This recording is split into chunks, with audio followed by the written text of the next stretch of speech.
The Battle of Dorking. Author, George Tompkins Chesney. Preface. The warnings and prophecies addressed to one generation must prove very ineffective if they are equally applicable to the next. But in the eloquent appeal published 43 years ago, by General Chesney, with its vivid description and harrowing pathos, few readers will not recognize parallel features to those of our own situation in September, 1914. True, the handicaps of the invasion of August, 1871, are heavily piled upon the losing combatant.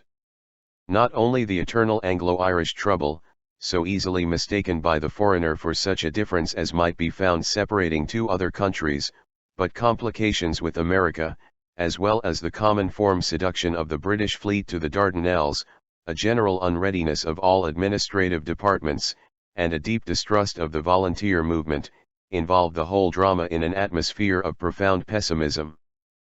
But there are scores of other details, counsels, and reflections, of which we will not spoil the reader's enjoyment by anticipation, which, as the common saying is of history when it repeats itself, might have been written yesterday.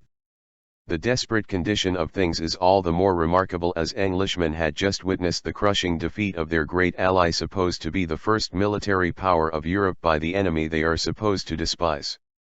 The story is otherwise simple enough. The secret annexation of Holland and Denmark is disclosed. People said we might have kept out of the trouble. But an impulsive nation egged on the government, who, confident that our old luck would pull us through, at once declare war. The fleet, trying to close with the enemy, is destroyed in a few minutes by the deadly engines left behind by the evasive enemy. Our amateurish armies are defeated on our own soil, and voila tout. Remarkable must have been the national insouciance, or despondent the eye which viewed it, to explain the impassioned actuality of such a revelation. For one thing, it may be remarked that the Battle of Dorking, though in a sense the history of the pamphlet is already ancient, is really the first of its kind. The topic, then of such inspiring freshness, has since become well worn. Mutatis mutandis, doubtless, much of General Chesney's advice and warning might have been repeated on the occasion of the Boer War. If that were not a practical alarum to the patriotic Briton, we ask ourselves what could be so called. Perhaps it combined the maximum of alarm with the minimum of national risk, but its beneficent influence can scarcely be questioned. At the date of the republication of this pamphlet we face a peril immeasurably greater than that, if not equal to the Napoleonic terror of 1803, and we face it, as concerns the mass of our population, with a calmness which to critical eyes and in view of the appeal made by the government to the country is at least susceptible of an unsatisfactory explanation. If surprise, misunderstanding, may in a measure account for that, it would be idle to pretend that the national mood and temper, and the moods and tempers of nations will vary, were altogether, if they could ever be such as encouraged the most sanguine hopes of our success when exposed to an ordeal of suddenness, extent, and severity unknown in the world's history. In estimating the risks of our situation, thoughtful criticism may be said to run naturally into two channels. Firstly, in the political world, for reasons which cannot here be considered, the past decade has seen a predominance of idealist activity and ratiocination scarcely known before.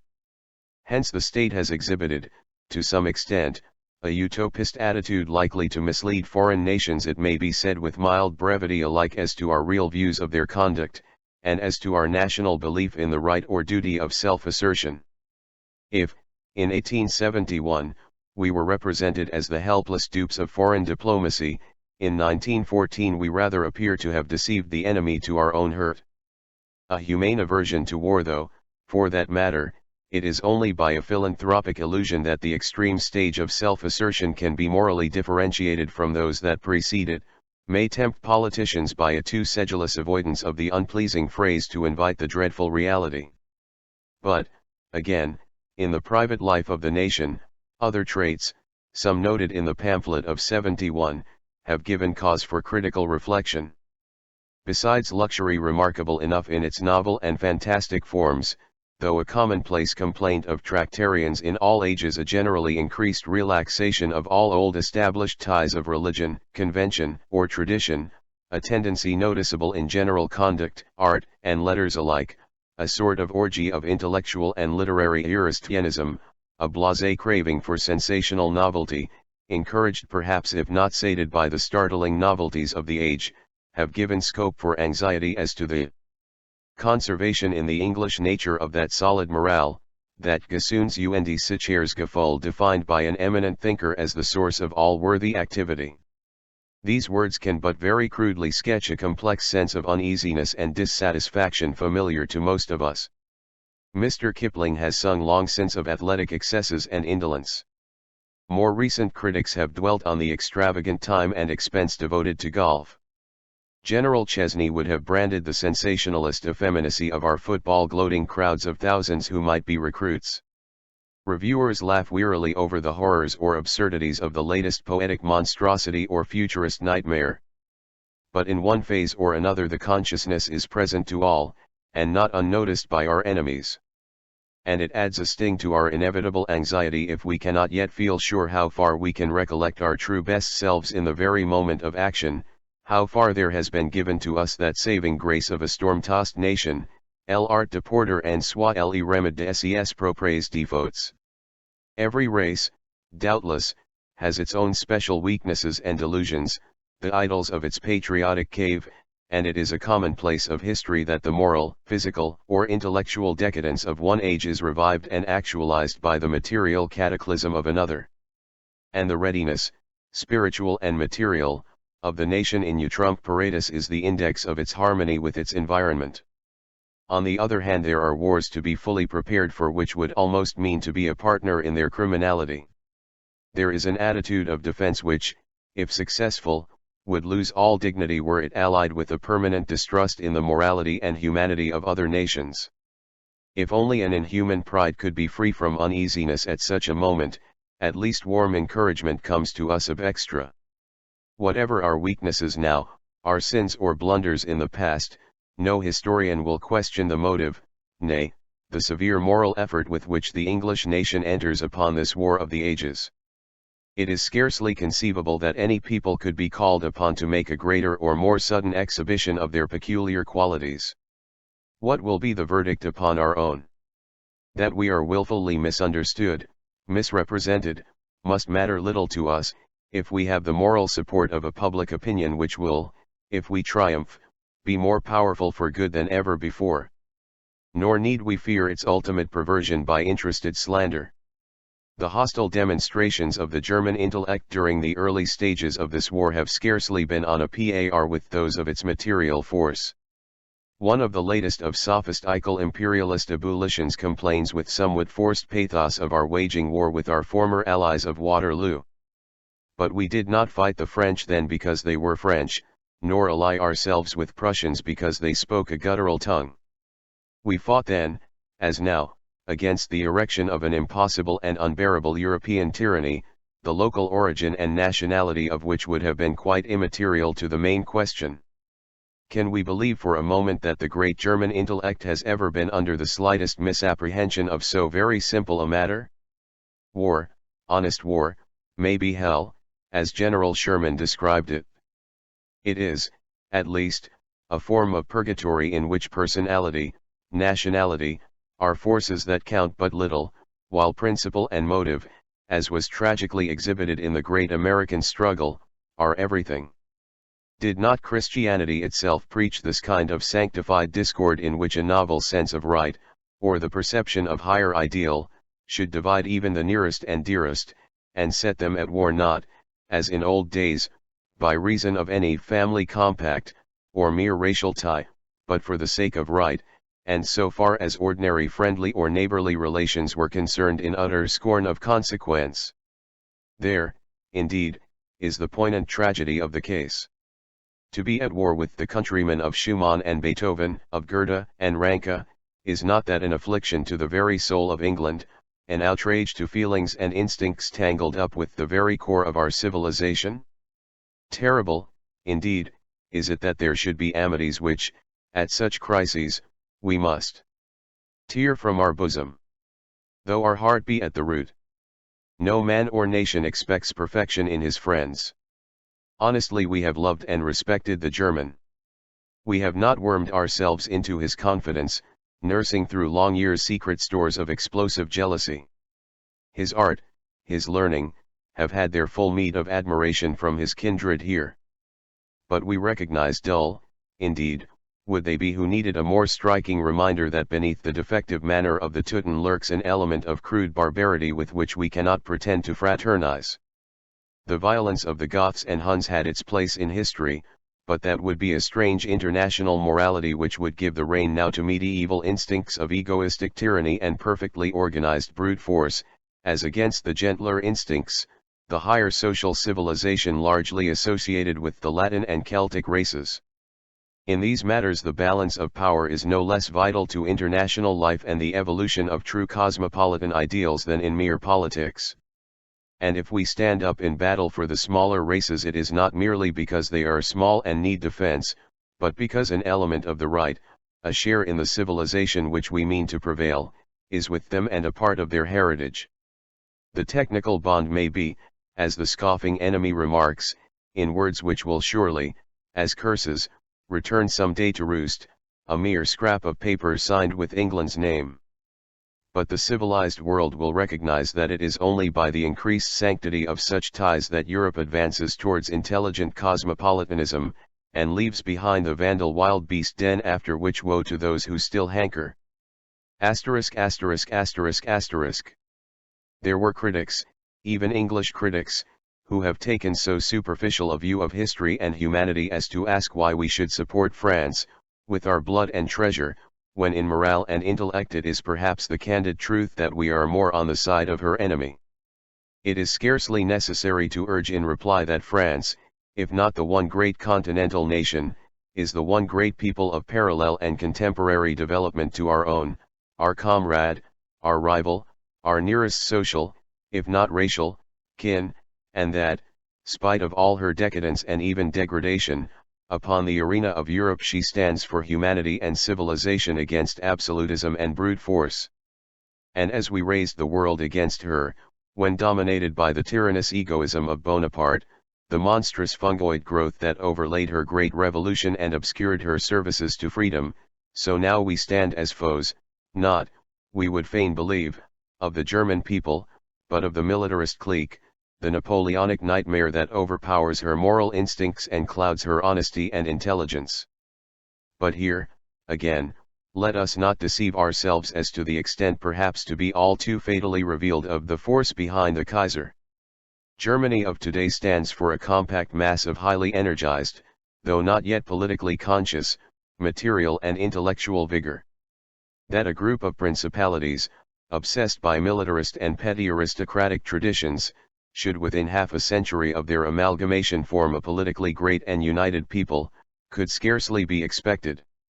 But if not fully organized on the representative lines to which we attach so much importance, Germany presents a united front of intelligence, commercial industry, and ambition with which her rapidly increasing population pushes on, eager for new worlds to conquer.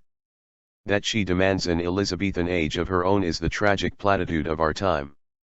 That she is aggrieved that we have had one, while we can only imperfectly, in her estimation, utilize its modern fruits, is her true theoretical casus belli against us. The immorality of the position consists in her belief that the sun of civilization must stand still, the currents of law and order run backwards to satisfy her entity and unscrupulous jealousy. Englishmen have been so innocent as to believe she would be satisfied by a share, nay an extensive monopoly of the trade we once thought our own. They have urged that the German has all the advantages enjoyed by a native throughout the British Empire, that in spite of a constant agitation by a large and powerful party, no English government has ever used its power to impose any artificial restraints upon German trade, that the fullest hospitality of these islands has been extended to our Teuton brethren, while they were invited to successfully compete on their merits with one English industry after another. That they would not rest content with these advantages, this political and commercial equality, that they would want to organize secret treachery, to spy out our weaknesses and hide bombs in their bedrooms, that to the simple Briton of a few weeks ago would have seemed impossible. He now knows what primitive passions may lurk behind a plausible commercialism secretly disappointed in its immoderate greed. It is in the alliance of despotic militarism with bureaucratic intellectual sophistry that has lain a new peril for the world, and one yet to be fully realized by the German people, when many of the hasty and speculative structures of her self-conscious and academic protectionism are discovered to be as unsound as the quasi-religious aphorisms of the Kaiser. In spite of these confident assurances, it may be the fate of that arrogant leader to find himself at war with things, stony facts, economic laws that crush the transgressor, as well as with an indignant world. Meanwhile our armies have fought bravely and held their own in the greatest battle, the most ferocious conflict the world ever dreamed of. Our unconquered fleet, after the tradition of 4 centuries, is still looking for the enemy. All around us, as we write, is evidence that this nation is bracing herself for a new and stupendous effort of courage, perhaps of imaginative strategy, and even Weltpolitik, which will in startling fashion bring the forces of half the world to meet and crush a world-menacing peril, and place our England, the mistress of the seas, on a pinnacle where she will be justified of all her patriotic children, counsellors, critics, and heroes alike. G. H. Powell. Footnote. A. Contributed by Janelle. Sergio T. Chesney, 1830–1895, to Blackwood's Magazine, May, 1871. It created a great sensation and appeared in pamphlet form the same year. The Battle of Dorking. You ask me to tell you, my grandchildren, something about my own share in the great events that happened 50 years ago. 'Tis sad work turning back to that bitter page in our history, but you may perhaps take profit in your new homes from the lesson it teaches. For us in England it came too late. And yet we had plenty of warnings, if we had only made use of them. The danger did not come on us unawares. It burst on us suddenly, 'tis true, but its coming was foreshadowed plainly enough to open our eyes, if we had not been wilfully blind. We English have only ourselves to blame for the humiliation which has been brought on the land. Venerable old age. Disinuurable old age, I say, when it follows a manhood disinured as ours has been. I declare, even now, though 50 years have passed, I can hardly look a young man in the face when I think I am one of those in whose youth happened this degradation of old England, one of those who betrayed the trust handed down to us unstained by our forefathers. What a proud and happy country was this 50 years ago. Free trade had been working for more than a quarter of a century, and there seemed to be no end to the riches it was bringing us. London was growing bigger and bigger, you could not build houses fast enough for the rich people who wanted to live in them, the merchants who made the money and came from all parts of the world to settle there, and the lawyers and doctors and engineers and others, and tradespeople who got their share out of the profits. The streets reached down to Croydon and Wimbledon, which my father could remember quite country places, and people used to say that Kingston and Reigate would soon be joined to London. We thought we could go on building and multiplying forever. 'Tis true that even then there was no lack of poverty, the people who had no money went on increasing as fast as the rich, and pauperism was already beginning to be a difficulty, but if the rates were high, there was plenty of money to pay them with, and as for what were called the middle classes, there really seemed no limit to their increase and prosperity. People in those days thought it quite a matter of course to bring a dozen children into the world, or, as it used to be said, Providence sent them that number of babies, and if they couldn't always marry off all the daughters, they used to manage to provide for the sons, for there were new openings to be found in all the professions, or in the government offices, which went on steadily getting larger. Besides, in those days young men could be sent out to India, or into the army or navy, and even then emigration was not uncommon, although not the regular custom it is now. Schoolmasters, like all other professional classes, drove a capital trade. They did not teach very much, to be sure, but new schools with their 400 or 500 boys were springing up all over the country. Fools that we were! We thought that all this wealth and prosperity were sent us by Providence, and could not stop coming. In our blindness we did not see that we were merely a big workshop, making up the things which came from all parts of the world, and that if other nations stopped sending us raw goods to work up, we could not produce them ourselves. True, we had in those days an advantage in our cheap coal and iron, and had we taken care not to waste the fuel, it might have lasted us longer. But even then there were signs that coal and iron would soon become cheaper in foreign parts, while as to food and other things, England was not better off than it is now. We were so rich simply because other nations from all parts of the world were in the habit of sending their goods to us to be sold or manufactured, and we thought that this would last forever. And so, perhaps, it might have lasted, if we had only taken proper means to keep it, but, in our folly, we were too careless even to ensure our prosperity, and after the course of trade was turned away it would not come back again. And yet, if ever a nation had a plain warning, we had.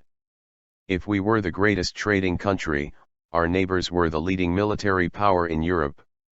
They were driving a good trade, too, for this was before their foolish communism, about which you will hear when you are older, had ruined the rich without benefiting the poor, and they were in many respects the first nation in Europe, but it was on their army that they prided themselves most. And with reason. They had beaten the Russians and the Austrians, and the Prussians too, in bygone years, and they thought they were invincible. Well do I remember the great review held at Paris by the Emperor Napoleon during the Great Exhibition, and how proud he looked showing off his splendid guards to the assembled kings and princes. Yet, 3 years afterwards, the force so long deemed the first in Europe was ignominiously beaten, and the whole army taken prisoners. Such a defeat had never happened before in the world's history, and with this proof before us of the folly of disbelieving in the possibility of disaster merely because it had never fallen upon us, it might have been supposed that we should have the sense to take the lesson to heart. And the country was certainly roused for a time, and a cry was raised that the army ought to be reorganized, and our defenses strengthened against the enormous power for sudden attacks which it was seen other nations were able to put forth. And a scheme of army reform was brought forward by the government. It was a half-and-half affair at best, and unfortunately, instead of being taken up in Parliament as a national scheme, it was made a party matter of, and so fell through. There was a radical section of the House, too, whose votes had to be secured by conciliation, and which blindly demanded a reduction of armaments as the price of allegiance. This party always decried military establishments as part of a fixed policy for reducing the influence of the crown and the aristocracy. They could not understand that the times had altogether changed, that the crown had really no power, and that the government merely existed at the pleasure of the House of Commons, and that even Parliament rule was beginning to give way to mob law. At any rate, the ministry, baffled on all sides, gave up by degrees all the strong points of a scheme which they were not heartily in earnest about. It was not that there was any lack of money, if only it had been spent in the right way. The army cost enough, and more than enough, to give us a proper defense, and there were armed men of sorts in plenty and to spare, if only they had been decently organized. It was in organization and forethought that we fell short, because our rulers did not heartily believe in the need for preparation. The fleet and the channel, they said, were sufficient protection. So army reform was put off to some more convenient season, and the militia and volunteers were left untrained as before, because to call them out for drill would interfere with the industry of the country. We could have given up some of the industry of those days, forsooth, and yet be busier than we are now. But why tell you a tale you have so often heard already? The nation, although uneasy, was misled by the false security its leaders professed to feel, and the warning given by the disasters that overtook France was allowed to pass by unheeded. We would not even be at the trouble of putting our arsenals in a safe place, or of guarding the capital against a surprise, although the cost of doing so would not have been so much as mist from the national wealth. The French trusted in their army and its great reputation, we in our fleet, and in each case the result of this blind confidence was disaster, such as our forefathers in their hardest struggles could not have even imagined. I need hardly tell you how the crash came about. First, the rising in India drew away a part of our small army, then came the difficulty with America, which had been threatening for years, and we sent off 10,000 men to defend Canada, a handful which did not go far to strengthen the real defenses of that country, but formed an irresistible temptation to the Americans to try and take them prisoners, especially as the contingent included 3 battalions of the Guards. Thus the regular army at home was even smaller than usual, and nearly half of it was in Ireland to check the talked of Fenian invasion fitting out in the west. Worse still, though I do not know it would really have mattered, as things turned out, the fleet was scattered abroad, some ships to guard the West Indies, others to check privateering in the China Seas, and a large part to try and protect our colonies on the northern Pacific shore of America, where, with incredible folly, we continued to retain possessions which we could not possibly defend. America was not the great power 40 years ago that it is now, but for us to try and hold territory on her shores which could only be reached by sailing round the Horn, was as absurd as if she had attempted to take the Isle of Man before the independence of Ireland. We see this plainly enough now, but we were all blind then. It was while we were in this state, with our ships all over the world, and our little bit of an army cut up into detachments, that the secret treaty was published, and Holland and Denmark were annexed. People say now that we might have escaped the troubles which came on us if we had at any rate kept quiet till our other difficulties were settled, but the English were always an impulsive lot, the whole country was boiling over with indignation, and the government, egged on by the press, and going with the stream, declared war. We had always got out of scrapes before, and we believed our old luck and pluck would somehow pull us through. Then, of course, there was bustle and hurry all over the land. Not that the calling up of the army reserves caused much stir, for I think there were only about 5,000 altogether, and a good many of these were not to be found when the time came, but recruiting was going on all over the country, with a tremendous high bounty, 50,000 more men having been voted for the army. Then there was a ballot bill passed for adding 55,500 men to the militia. Why a round number was not fixed on I don't know, but the Prime Minister said that this was the exact quota wanted to put the defences of the country on a sound footing. Then the shipbuilding that began. Ironclads, dispatch boats, gunboats, monitors, every building yard in the country got its job, and they were offering 10 shillings a day wages for anybody who could drive a rivet. This didn't improve the recruiting, you may suppose. I remember, too, there was a squabble in the House of Commons about whether artisans should be drawn for the ballot, as they were so much wanted, and I think they got an exemption. This sent numbers to the yards, and if we had had a couple of years to prepare instead of a couple of weeks, I dare say we should have done very well. It was on a Monday that the declaration of war was announced, and in a few hours we got our first inkling of the sort of preparation the enemy had made for the event which they had really brought about, although the actual declaration was made by us. A pious appeal to the God of battles, whom it was said we had aroused, was telegraphed back, and from that moment all communication with the north of Europe was cut off. Our embassies and legations were packed off at an hour's notice, and it was as if we had suddenly come back to the Middle Ages. The dumb astonishment visible all over London the next morning, when the papers came out void of news, merely hinting at what had happened, was one of the most startling things in this war of surprises. But everything had been arranged beforehand, nor ought we to have been surprised, for we had seen the same power, only a few months before, move down 500,000 of men on a few days' notice, to conquer the greatest military nation in Europe, with no more fuss than our War Office used to make over the transport of a brigade from Aldershot to Brighton, and this, too, without the allies it had now.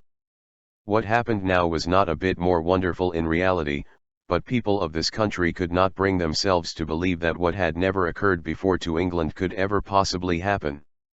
Like our neighbours, we became wise when it was too late.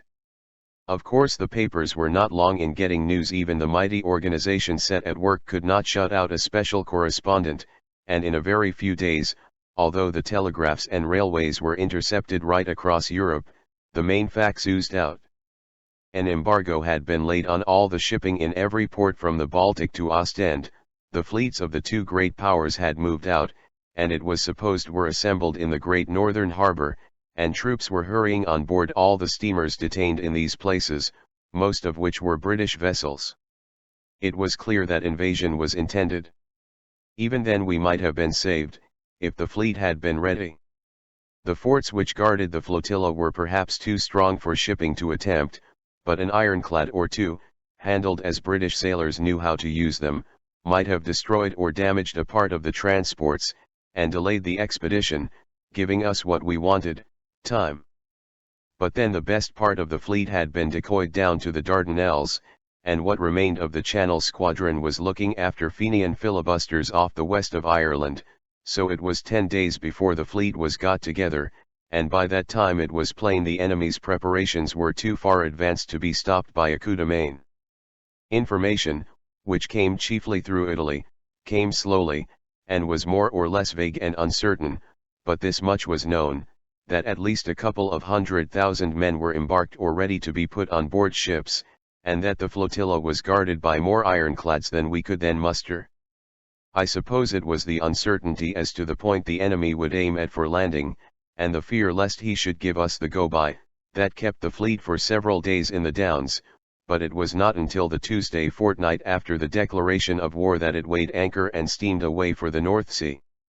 Of course you have read about the Queen's visit to the fleet the day before, and how she sailed round the ships in her yacht, and went on board the flagship to take leave of the Admiral, how, overcome with emotion, she told him that the safety of the country was committed to his keeping.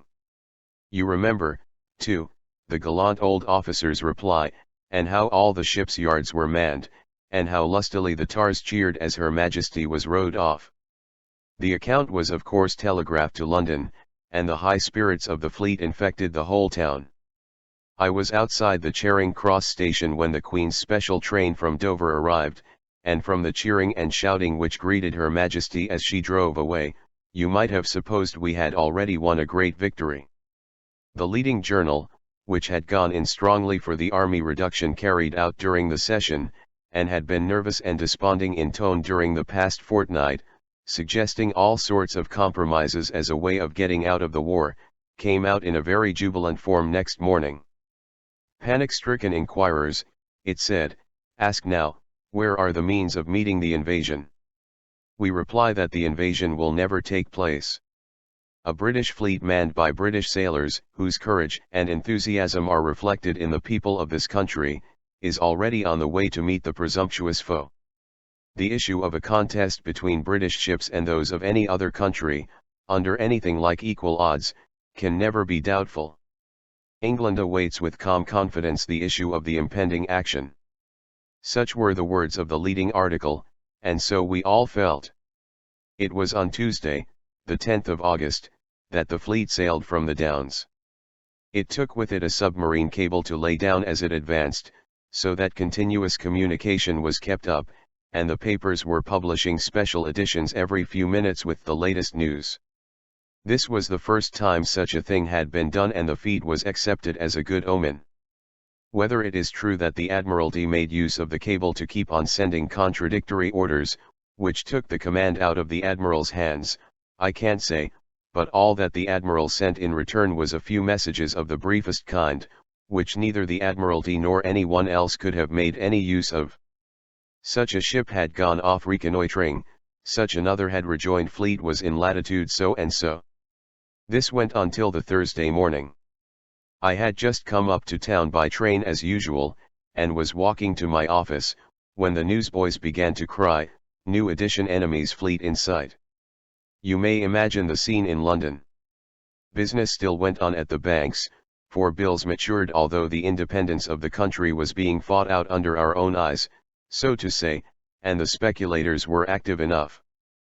But even with the people who were making and losing their fortunes, the interest in the fleet overcame everything else.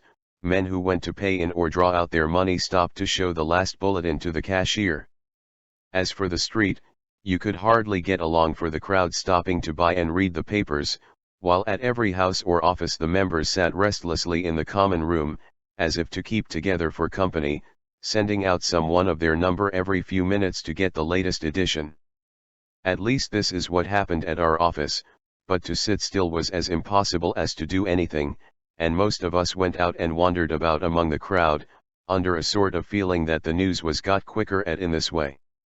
Bad as were the times coming, I think the sickening suspense of that day, and the shock which followed, was almost the worst that we underwent. It was about 10 o'clock that the first telegram came. An hour later the wire announced that the admiral had signaled to form line of battle, and shortly afterwards that the order was given to bear down on the enemy and engage.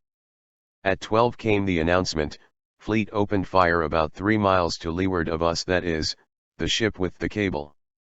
So far all had been expectancy. Then came the first token of calamity. An ironclad has been blown up, the enemy's torpedoes are doing great damage, the flagship is laid aboard the enemy, the flagship appears to be sinking, the vice admiral has signaled to there, the cable became silent, and, as you know, we heard no more till, 2 days afterwards, the solitary ironclad which escaped the disaster steamed into Portsmouth. Then the whole story came out, how our sailors, gallant as ever, had tried to close with the enemy, how the latter evaded the conflict at close quarters, and, sheering off, left behind them the fatal engines which sent our ships, one after the other, to the bottom, how all this happened almost in a few minutes.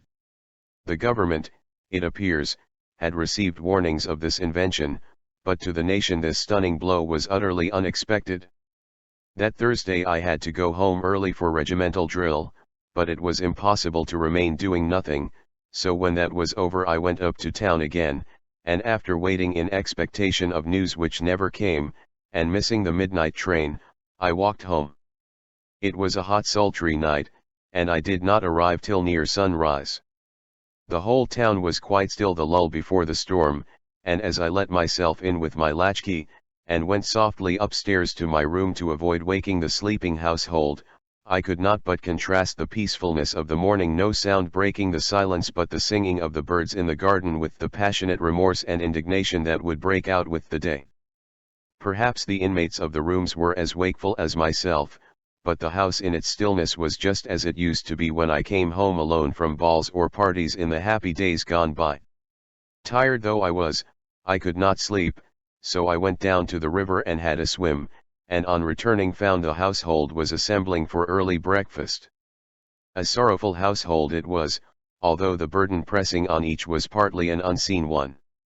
My father, doubting whether his firm could last through the day; my mother, her distress about my brother, now with his regiment on the coast, already exceeding that which she felt for the public misfortune, had come down, although hardly fit to leave her room. My sister Clara was worst of all, for she could not but try to disguise her special interest in the fleet, and though we had all guessed that her heart was given to the young lieutenant in the flagship, the first vessel to go down, a love unclaimed could not be told, nor could we express the sympathy we felt for the poor girl. That breakfast, the last meal we ever had together, was soon ended, and my father and I went up to town by an early train, and got there just as the fatal announcement of the loss of the fleet was telegraphed from Portsmouth. The panic and excitement of that day, how the funds went down to 35, the run upon the bank and its stoppage, the fall of half the houses in the city, how the government issued a notification suspending specie payment and the tendering of bills, this last precaution too late for most firms, Graham & Co. among the number, which stopped payment as soon as my father got to the office, the call to arms and the unanimous response of the country, all this is history which I need not repeat. You wish to hear about my own share in the business of the time. Well, volunteering had increased immensely from the day war was proclaimed, and our regiment went up in a day or two from its usual strength of 600 to nearly 1,000. But the stock of rifles was deficient. We were promised a further supply in a few days, which however, we never received, and while waiting for them the regiment had to be divided into 2 parts, the recruits drilling with the rifles in the morning, and we old hands in the evening. The failures and stoppage of work on this Black Friday threw an immense number of young men out of employment, and we recruited up to 1,400 strong by the next day, but what was the use of all these men without arms? On the Saturday it was announced that a lot of smoothbore muskets in store at the Tower would be served out to regiments applying for them, and a regular scramble took place among the volunteers for them, and our people got hold of a couple of hundred. but you might almost as well have tried to learn rifle drill with a broomstick as with Old Brown Bess. Besides, there was no smoothbore ammunition in the country. A national subscription was opened for the manufacture of rifles at Birmingham, which ran up to a couple of millions in 2 days, but, like everything else, this came too late. To return to the volunteers, camps had been formed a fortnight before at Dover, Brighton, Harwich, and other places, of regulars and militia, and the headquarters of most of the volunteer regiments were attached to one or other of them, and the volunteers themselves used to go down for drill from day to day, as they could spare time, and on Friday an order went out that they should be permanently embodied, but the Metropolitan Volunteers were still kept about London as a sort of reserve, till it could be seen at what point the invasion would take place. We were all told off to brigades and divisions. Our brigade consisted of the 4th Royal Surrey Militia, the 1st Surrey Administrative Battalion, as it was called, at Clapham, the 7th Surrey Volunteers at Southwark, and ourselves, but only our battalion and the militia were quartered in the same place, and the whole brigade had merely 2 or 3 afternoons together at brigade exercise in Bushy Park before the march took place. Our brigadier belonged to a line regiment in Ireland, and did not join till the very morning the order came. Meanwhile, during the preliminary fortnight, the militia colonel commanded. But though we volunteers were busy with our drill and preparations, those of us who, like myself, belonged to government offices, had more than enough of office work to do, as you may suppose. The volunteer clerks were allowed to leave office at 4 o'clock, but the rest were kept hard at the desk far into the night. Orders to the Lord Lieutenants, to the magistrates, notifications, all the arrangements for cleaning out the workhouses for hospitals, these and 100 other things had to be managed in our office, and there was as much bustle indoors as out. Fortunate we were to be so busy. The people to be pitied were those who had nothing to do. And on Sunday, that was the August 15th, work went on just as usual. We had an early parade and drill, and I went up to town by the 9 o'clock train in my uniform, taking my rifle with me in case of accidents, and luckily too, as it turned out, a Mackintosh overcoat. When I got to Waterloo there were all sorts of rumours afloat. A fleet had been seen off the Downs, and some of the dispatch boats which were hovering about the coasts brought news that there was a large flotilla off Harwich, but nothing could be seen from the shore, as the weather was hazy. The enemy's lightships had taken and sunk all the fishing boats they could catch, to prevent the news of their whereabouts reaching us, but a few escaped during the night and reported that the inconstant frigate coming home from North America without any knowledge of what had taken place, had sailed right into the enemy's fleet and been captured. In town the troops were all getting ready for a move, the guards in the Wellington barracks were under arms, and their baggage wagons packed and drawn up in the birdcage walk. The usual guard at the Horse Guards had been withdrawn, and orderlies and staff officers were going to and fro. All this I saw on the way to my office, where I worked away till 12 o'clock, and then feeling hungry after my early breakfast, I went across Parliament Street to my club to get some luncheon. There were about half a dozen men in the coffee room, none of whom I knew, but in a minute or two Danvers of the Treasury entered in a tremendous hurry. From him I got the first bit of authentic news I had had that day. The enemy had landed in force near Harwich, and the metropolitan regiments were ordered down there to reinforce the troops already collected in that neighborhood. His regiment was to parade at 1 o'clock, and he had come to get something to eat before starting. We bolted a hurried lunch, and were just leaving the club when a messenger from the Treasury came running into the hall. "Oh, Mr. Danvers," said he, "I've come to look for you, sir. The secretary says that all the gentlemen are wanted at the office, and that you must please not one of you go with the regiments." "The devil!" cried Danvers. "Do you know if that order extends to all the public offices?" I asked. "I don't know," said the man, "but I believe it do. I know there's messengers gone round to all the clubs and luncheon bars to look for the gentlemen. The secretary says it's quite impossible anyone can be spared just now, there's so much work to do. There's orders just come to send off our records to Birmingham tonight." I did not wait to condole with Danvers, but, just glancing up Whitehall to see if any of our messengers were in pursuit, I ran off as hard as I could for Westminster Bridge, and so to the Waterloo station. The place had quite changed its aspect since the morning.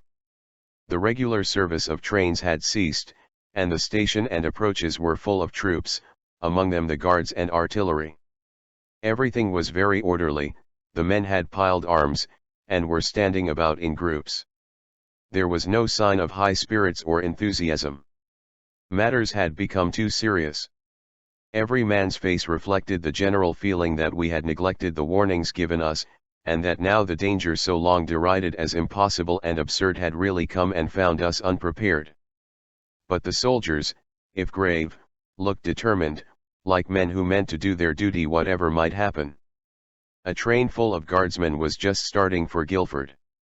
I was told it would stop at Surbiton, and, with several other volunteers, hurrying like myself to join our regiment, got a place in it. We did not arrive a moment too soon, for the regiment was marching from Kingston down to the station. The destination of our brigade was the East Coast. Empty carriages were drawn up in the siding, and our regiment was to go first. A large crowd was assembled to see it off, including the recruits who had joined during the last fortnight, and who formed by far the largest part of our strength. They were to stay behind, and were certainly very much in the way already, for as all the officers and sergeants belonged to the active part, there was no one to keep discipline among them, and they came crowding around us, breaking the ranks and making it difficult to get into the train. Here I saw our new brigadier for the first time. He was a soldier-like man, and no doubt knew his duty, but he appeared new to volunteers, and did not seem to know how to deal with gentlemen privates. I wanted very much to run home and get my greatcoat and knapsack, which I had bought a few days ago, but feared to be left behind. A good-natured recruit volunteered to fetch them for me, but he had not returned before we started, and I began the campaign with a kit consisting of a mackintosh and a small pouch of tobacco. It was a tremendous squeeze in the train, for, besides the 10 men sitting down, there were 3 or 4 standing up in every compartment, and the afternoon was close and sultry, and there were so many stoppages on the way that we took nearly an hour and a half crawling up to Waterloo. It was between 5 and 6 in the afternoon when we arrived there, and it was nearly 7 before we marched up to the Shoreditch station. The whole place was filled up with stores and ammunition, to be sent off to the east, so we piled arms in the street and scattered about to get food and drink, of which most of us stood in need, especially the latter, for some were already feeling the worse for the heat and crush. I was just stepping into a public house with Travers, when who should drive up but his pretty wife. Most of our friends had paid their adieus at the Surbiton station, but she had driven up by the road in his brougham, bringing their little boy to have a last look at Papa. She had also brought his knapsack and greatcoat, and, what was still more acceptable, a basket containing fowls, tongue, bread and butter, and biscuits, and a couple of bottles of claret, which priceless luxuries they insisted on my sharing. Meanwhile the hours went on. The 4th Surrey Militia, which had marched all the way from Kingston, had come up, as well as the other volunteer corps.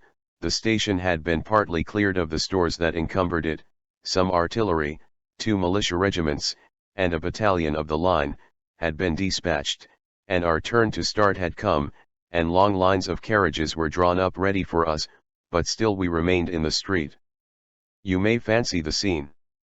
There seemed to be as many people as ever in London, and we could hardly move for the crowds of spectators, fellows hawking fruits and volunteers' comforts, newsboys and so forth, to say nothing of the cabs and omnibuses, while orderlies and staff officers were constantly riding up with messages.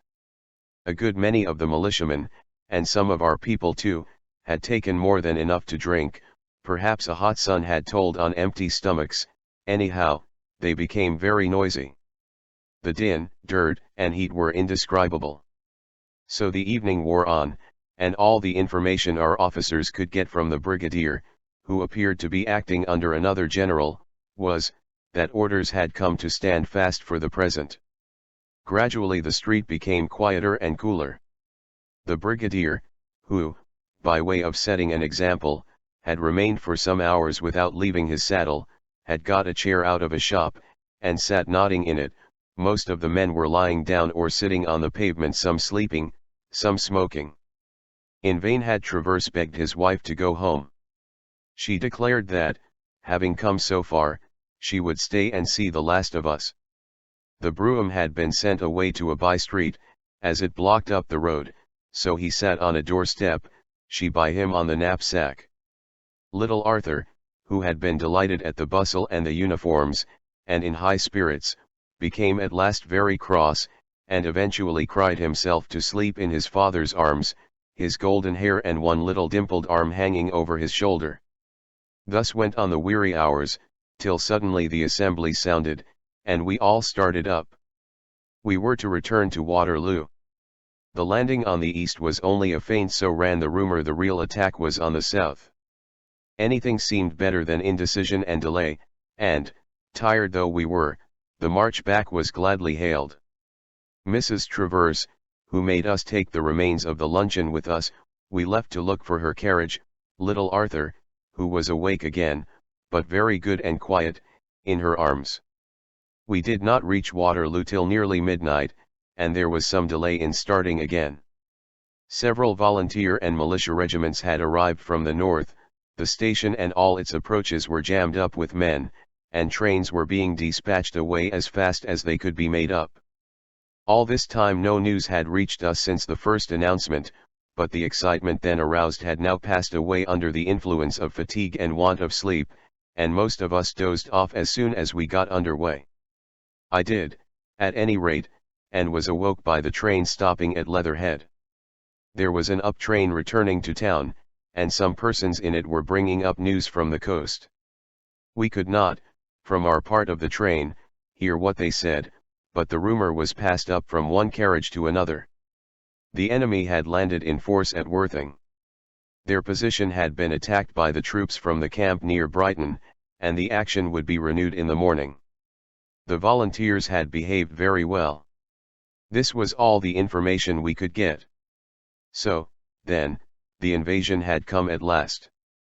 It was clear, at any rate, from what was said, that the enemy had not been driven back yet, and we should be in time most likely to take a share in the defense. It was sunrise when the train crawled into Dorking, for there had been numerous stoppages on the way, and here it was pulled up for a long time, and we were told to get out and stretch ourselves, an order gladly responded to, for we had been very closely packed all night. Most of us, too, took the opportunity to make an early breakfast off the food we had brought from Shoreditch. I had the remains of Mrs. Travers's fowl and some bread wrapped up in my waterproof, which I shared with one or two less provident comrades. We could see from our halting place that the line was blocked with trains beyond and behind. It must have been about 8 o'clock when we got orders to take our seats again, and the train began to move slowly on towards Horsham. Horsham Junction was the point to be occupied, so the rumor went, but about 10 o'clock, when halting at a small station a few miles short of it, the order came to leave the train, and our brigade formed in column on the high road. Beyond us was some field artillery, and further on, so we were told by a staff officer, another brigade, which was to make up a division with ours. After more delays the line began to move, but not forwards. Our route was towards the northwest, and a sort of suspicion of the state of affairs flashed across my mind. Horsham was already occupied by the enemy's advance guard, and we were to fall back on Leith Common, and take up a position threatening his flank, should he advance either to Guildford or Dorking. This was soon confirmed by what the colonel was told by the brigadier and passed down the ranks, and just now, for the first time, the boom of artillery came up on the light south breeze. In about an hour the firing ceased. What did it mean? We could not tell. Meanwhile our march continued. The day was very close and sultry, and the clouds of dust stirred up by our feet almost suffocated us. I had saved a soda water bottle full of yesterday's claret, but this went only a short way, for there were many mouths to share it with, and the thirst soon became as bad as ever. Several of the regiment fell out from faintness, and we made frequent halts to rest and let the stragglers come up. At last we reached the top of Leith Hill. It is a striking spot, being the highest point in the south of England. The view from it is splendid, and most lovely did the country look this summer day, although the grass was brown from the long drought. It was a great relief to get from the dusty road onto the common, and at the top of the hill there was a refreshing breeze. We could see now, for the first time, the whole of our division. Our own regiment did not muster more than 500, for it contained a large number of government office men who had been detained, like Danvers, for duty in town, and others were not much larger, but the militia regiment was very strong, and the whole division, I was told, mustered nearly 5,000 rank and file. We could see other troops also in extension of our division, and could count a couple of field batteries of Royal Artillery, besides some heavy guns, belonging to the volunteers apparently, drawn by cart horses. The cooler air, the sense of numbers, and the evident strength of the position we held, raised our spirits, which, I am not ashamed to say, had all the morning been depressed. It was not that we were not eager to close with the enemy, but that the counter-marching and halting ominously betokened a vacillation of purpose in those who had the guidance of affairs. Here in 2 days the invaders had got more than 20 miles inland, and nothing effectual had been done to stop them. And the ignorance in which we volunteers, from the colonel downwards, were kept of their movements, filled us with uneasiness. We could not but depict to ourselves the enemy as carrying out all the while firmly his well-considered scheme of attack, and contrasting it with our own uncertainty of purpose. The very silence with which his advance appeared to be conducted filled us with mysterious awe. Meanwhile the day wore on, and we became faint with hunger, for we had eaten nothing since daybreak. No provisions came up, and there were no signs of any commissariat officers. It seems that when we were at the Waterloo station a whole trainful of provisions was drawn up there, and our colonel proposed that one of the trucks should be taken off and attached to our train, so that we might have some food at hand, but the officer in charge, an assistant controller I think they called him, this control department was a newfangled affair which did us almost as much harm as the enemy in the long run, said his orders were to keep all the stores together, and that he couldn't issue any without authority from the head of his department. So we had to go without. Those who had tobacco smoked. Indeed, there is no solace like a pipe under such circumstances. The militia regiment, I heard afterwards, had 2 days' provisions in their haversacks. It was we volunteers who had no haversacks, and nothing to put in them. All this time, I should tell you, while we were lying on the grass with our arms piled, the general, with the brigadiers and staff, was riding about slowly from point to point of the edge of the common, looking out with his glass towards the south valley. Orderlies and staff officers were constantly coming, and about 3 o'clock there arrived up a road that led towards Horsham a small body of lancers and a regiment of yeomanry, who had, it appears, been out in advance, and now drew up a short way in front of us in column facing to the south. Whether they could see anything in their front I could not tell, for we were behind the crest of the hill ourselves, and so could not look into the valley below, but shortly afterwards the assembly sounded. Commanding officers were called out by the general, and received some brief instructions, and the column began to march again towards London, the militia this time coming last in our brigade. A rumor regarding the object of this counter-march soon spread through the ranks. The enemy was not going to attack us here, but was trying to turn the position on both sides, one column pointing to Reigate, the other to Aldershot, and so we must fall back and take up a position at Dorking. The line of the Great Chalk Range was to be defended. A large force was concentrating at Guildford, another at Reigate, and we should find supports at Dorking. The enemy would be awaited in these positions. Such, so far as we privates could get at the facts, was to be the plan of operations. Down the hill, therefore, we marched. From 1 or 2 points we could catch a brief sight of the railway in the valley below running from Dorking to Horsham. Men in red were working upon it here and there. They were the Royal Engineers, some one said, breaking up the line. On we marched. The dust seemed worse than ever. In one village through which we passed, I forget the name now, there was a pump on the green. Here we stopped and had a good drink, and passing by a large farm, the farmer's wife and 2 or 3 of her maids stood at the gate and handed us hunches of bread and cheese out of some baskets. I got the share of a bit, but the bottom of the good woman's baskets must soon have been reached. Not a thing else was to be had till we got to Dorking about 6 o'clock, indeed most of the farmhouses appeared deserted already. On arriving there we were drawn up in the street, and just opposite was a baker's shop. Our fellows asked leave at first by 2s and 3s to go in and buy some loaves, but soon others began to break off and crowd into the shop, and at last a regular scramble took place. If there had been any order preserved, and a regular distribution arranged, they would no doubt have been steady enough, but hunger makes men selfish. Each man felt that his stopping behind would do no good, he would simply lose his share, so it ended by almost the whole regiment joining in the scrimmage, and the shop was cleared out in a couple of minutes, while as for paying, you could not get your hand into your pocket for the crush. The colonel tried in vain to stop the row. Some of the officers were as bad as the men. Just then a staff officer rode by. He could scarcely make way for the crowd, and was pushed against rather rudely, and in a passion he called out to us to behave properly, like soldiers, and not like a parcel of roughs. "Oh, blow it, governor," said Dick Wake, "you aren't a-going to come between a poor cove and his grub." Wake was an articled attorney, and, as we used to say in those days, a cheeky young chap, although a good-natured fellow enough. At this speech, which was followed by some more remarks of the sort from those about him, the staff officer became angrier still.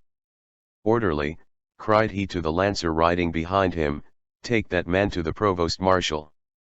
As for you, sir," he said, turning to our colonel, who sat on his horse silent with astonishment, "if you don't want some of your men shot before their time, you and your precious officers had better keep this rabble in a little better order," and poor Dick, who looked crestfallen enough, would certainly have been led off at the tail of the sergeant's horse, if the brigadier had not come up and arranged matters, and marched us off to the hill beyond the town. This incident made us both angry and crestfallen. We were annoyed at being so roughly spoken to, at the same time we felt we had deserved it, and were ashamed of the misconduct. Then, too, we had lost confidence in our colonel, after the poor figure he cut in the affair. He was a good fellow, the colonel, and showed himself a brave one next day, but he aimed too much at being popular, and didn't understand a bit how to command. To resume, we had scarcely reached the hill above the town, which we were told was to be our bivouac for the night, when the welcome news came that a food train had arrived at the station, but there were no carts to bring the things up, so a fatigue party went down and carried back a supply to us in their arms: loaves, a barrel of rum, packets of tea, and joints of meat, abundance for all, but there was not a kettle or a cooking pot in the regiment, and we could not eat the meat raw. The colonel and officers were no better off. They had arranged to have a regular mess, with crockery, steward, and all complete, but the establishment never turned up, and what had become of it no one knew. Some of us were sent back into the town to see what we could procure in the way of cooking utensils. We found the street full of artillery, baggage wagons, and mounted officers, and volunteers shopping like ourselves, and all the houses appeared to be occupied by troops. We succeeded in getting a few kettles and saucepans, and I obtained for myself a leather bag, with a strap to go over the shoulder, which proved very handy afterwards, and thus laden, we trudged back to our camp on the hill, filling the kettles with dirty water from a little stream which runs between the hill and the town, for there was none to be had above. It was nearly a couple of miles each way, and, exhausted as we were with marching and want of rest, we were almost too tired to eat. The cooking was of the roughest, as you may suppose. All we could do was to cut off slices of the meat and boil them in the saucepans, using our fingers for forks. The tea, however, was very refreshing, and, thirsty as we were, we drank it by the gallon. Just before it grew dark, the brigade major came round, and, with the adjutant, showed our colonel how to set a picket in advance of our line a little way down the face of the hill. It was not necessary to place one, I suppose, because the town in our front was still occupied with troops, but no doubt the practice would be useful. We had also a quarter guard, and a line of sentries in front and rear of our line, communicating with those of the regiments on our flanks. Firewood was plentiful, for the hill was covered with beautiful wood, but it took some time to collect it, for we had nothing but our pocket knives to cut down the branches with. So we lay down to sleep. My company had no duty, and we had the night undisturbed to ourselves, but, tired though I was, the excitement and the novelty of the situation made sleep difficult. And although the night was still and warm, and we were sheltered by the woods, I soon found it chilly with no better covering than my thin dust coat, the more so as my clothes, saturated with perspiration during the day, had never dried, and before daylight I woke from a short nap, shivering with cold, and was glad to get warm with others by a fire. I then noticed that the opposite hills on the south were dotted with fires, and we thought at first they must belong to the enemy, but we were told that the ground up there was still held by a strong rearguard of regulars, and that there need be no fear of a surprise. At the first sign of dawn the bugles of the regiments sounded the reveille, and we were ordered to fall in, and the roll was called. About 20 men were absent, who had fallen out sick the day before. They had been sent up to London by train during the night, I believe. After standing in column for about half an hour, the brigade major came down with orders to pile arms and stand easy, and perhaps half an hour afterwards we were told to get breakfast as quickly as possible, and to cook a day's food at the same time. This operation was managed pretty much in the same way as the evening before, except that we had our cooking pots and kettles ready. Meantime there was leisure to look around, and from where we stood there was a commanding view of one of the most beautiful scenes in England. Our regiment was drawn up on the extremity of the ridge which runs from Guildford to Dorking. This is indeed merely a part of the great chalk range which extends from beyond Aldershot east to the Medway, but there is a gap in the ridge just here where the little stream that runs past Dorking turns suddenly to the north, to find its way to the Thames. We stood on the slope of the hill, as it trends down eastward towards this gap, and had passed our bivouac in what appeared to be a gentleman's park. A little way above us, and to our right, was a very fine country seat to which the park was attached, now occupied by the headquarters of our division. From this house the hill sloped steeply down southward to the valley below, which runs nearly east and west parallel to the ridge, and carries the railway and the road from Guildford to Reigate, and in which valley, immediately in front of the chateau, and perhaps a mile and a half distant from it, was the little town of Dorking, nestled in the trees, and rising up the foot of the slopes on the other side of the valley which stretched away to Leith Common, the scene of yesterday's march. Thus the main part of the town of Dorking was on our right front, but the suburbs stretched away eastward nearly to our proper front, culminating in a small railway station, from which the grassy slopes of the park rose up dotted with shrubs and trees to where we were standing. Round this railway station was a cluster of villas and 1 or 2 mills, of whose gardens we thus had a bird's eye view, their little ornamental ponds glistening like looking glasses in the morning sun. Immediately on our left the park sloped steeply down to the gap before mentioned, through which ran the little stream, as well as the railway from Epsom to Brighton, nearly due north and south, meeting the Guildford and Reigate line at right angles. Close to the point of intersection and the little station already mentioned, was the station of the former line where we had stopped the day before. Beyond the gap on the east, our left, and in continuation of our ridge, rose the chalk hill again. The shoulder of this ridge overlooking the gap is called Box Hill, from the shrubbery of boxwood with which it was covered. Its sides were very steep, and the top of the ridge was covered with troops. The natural strength of our position was manifested at a glance, a high grassy ridge steep to the south, with a stream in front, and but little cover up the sides. It seemed made for a battlefield. The weak point was the gap. The ground at the junction of the railways and the roads immediately at the entrance of the gap formed a little valley, dotted, as I have said, with buildings and gardens. This, in one sense, was the key of the position, for although it would not be tenable while we held the ridge commanding it, the enemy by carrying this point and advancing through the gap would cut our line in two. But you must not suppose I scanned the ground thus critically at the time. Anybody, indeed, might have been struck with the natural advantages of our position, but what, as I remember, most impressed me, was the peaceful beauty of the scene, the little town with the outline of the houses obscured by a blue mist, the massive crispness of the foliage, the outlines of the great trees, lighted up by the sun, and relieved by deep blue shade. So thick was the timber here, rising up the southern slopes of the valley, that it looked almost as if it might have been a primeval forest.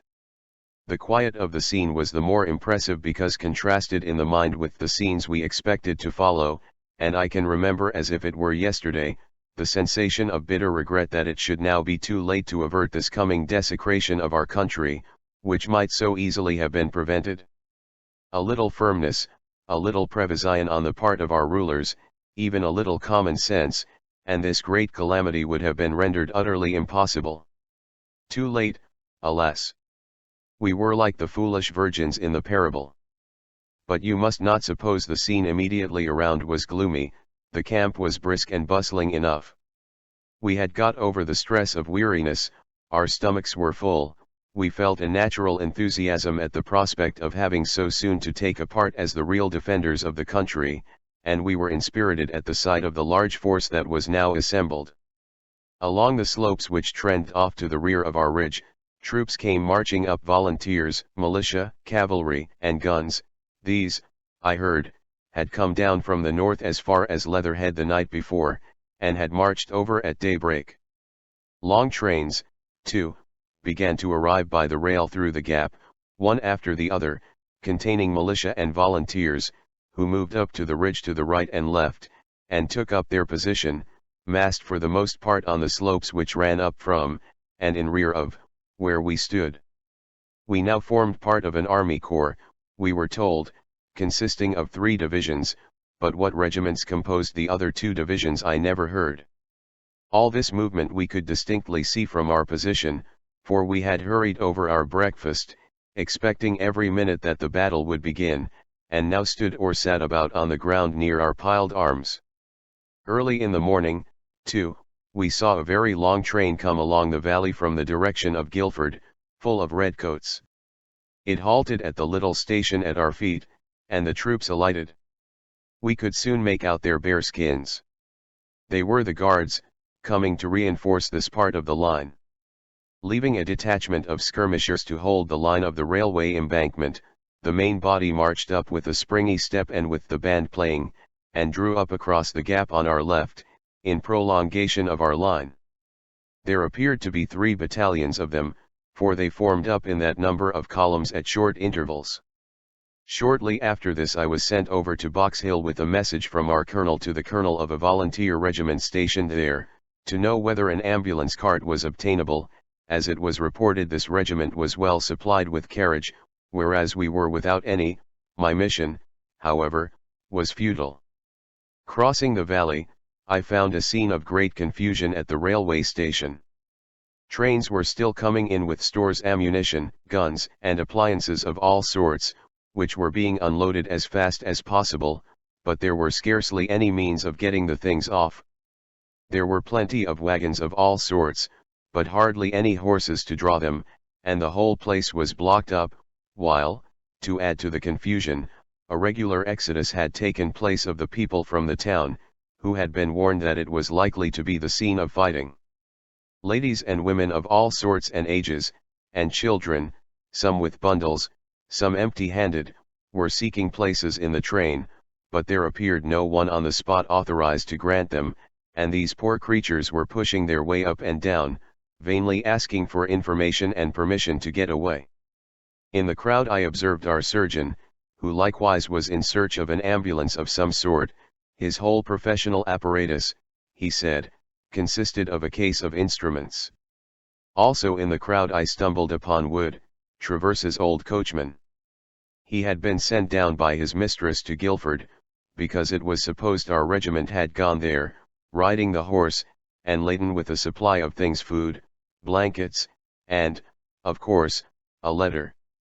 He had also brought my knapsack, but at Guildford the horse was pressed for artillery work, and a receipt for it given him in exchange, so he had been obliged to leave all the heavy packages there, including my knapsack, but the faithful old man had brought on as many things as he could carry, and hearing that we should be found in this part, had walked over thus laden from Guildford. He said that place was crowded with troops, and that the heights were lined with them the whole way between the two towns, also, that some trains with wounded had passed up from the coast in the night, through Guildford. I led him off to where our regiment was, relieving the old man from part of the load he was staggering under. The food sent was not now so much needed, but the plates, knives, etc., and drinking vessels, promised to be handy, and Travers, you may be sure, was delighted to get his letter, while a couple of newspapers the old man had brought were eagerly competed for by all, even at this critical moment, for we had heard no authentic news since we left London on Sunday. And even at this distance of time, although I only glanced down the paper, I can remember almost the very words I read there. They were both copies of the same paper. The first, published on Sunday evening, when the news had arrived of the successful landing at 3 Points, was written in a tone of despair. The country must confess that it had been taken by surprise. The conqueror would be satisfied with the humiliation inflicted by a peace dictated on our own shores.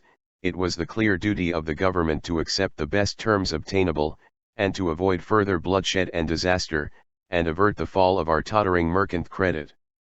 The next morning's issue was in quite a different tone. Apparently the enemy had received a check, for we were here exhorted to resistance.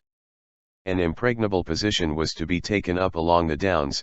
A force was concentrating there far outnumbering the rash invaders, who, with an invincible line before them, and the sea behind, had no choice between destruction or surrender. Let there be no pusillanimous talk of negotiation, the fight must be fought out, and there could be but one issue. England, expectant but calm, awaited with confidence the result of the attack on its unconquerable volunteers. The writing appeared to me eloquent, but rather inconsistent. The same paper said the government had sent off 500 workmen from Woolwich, to open a branch arsenal at Birmingham. All this time we had nothing to do, except to change our position, which we did every few minutes, now moving up the hill farther to our right, now taking ground lower down to our left, as one order after another was brought down the line, but the staff officers were galloping about perpetually with orders, while the rumble of the artillery as they moved about from one part of the field to another went on almost incessantly. At last the whole line stood to arms, the bands struck up, and the general commanding our army corps came riding down with his staff. We had seen him several times before, as we had been moving frequently about the position during the morning, but he now made a sort of formal inspection. He was a tall thin man, with long light hair, very well mounted, and as he sat his horse with an erect seat, and came prancing down the line, at a little distance he looked as if he might be 25, but I believe he had served more than 50 years, and had been made a peer for services performed when quite an old man. I remember that he had more decorations than there was room for on the breast of his coat, and wore them suspended like a necklace round his neck. Like all the other generals, he was dressed in blue, with a cocked hat and feathers, a bad plan, I thought, for it made them very conspicuous. The general halted before our battalion, and after looking at us a while, made a short address. We had a post of honor next Her Majesty's Guards, and would show ourselves worthy of it, and of the name of Englishmen. It did not need, he said, to be a general to see the strength of our position. It was impregnable, if properly held. Let us wait till the enemy was well pounded, and then the word would be given to go at him. Above everything, we must be steady. He then shook hands with our colonel, we gave him a cheer, and he rode on to where the guards were drawn up. Now then, we thought, the battle will begin.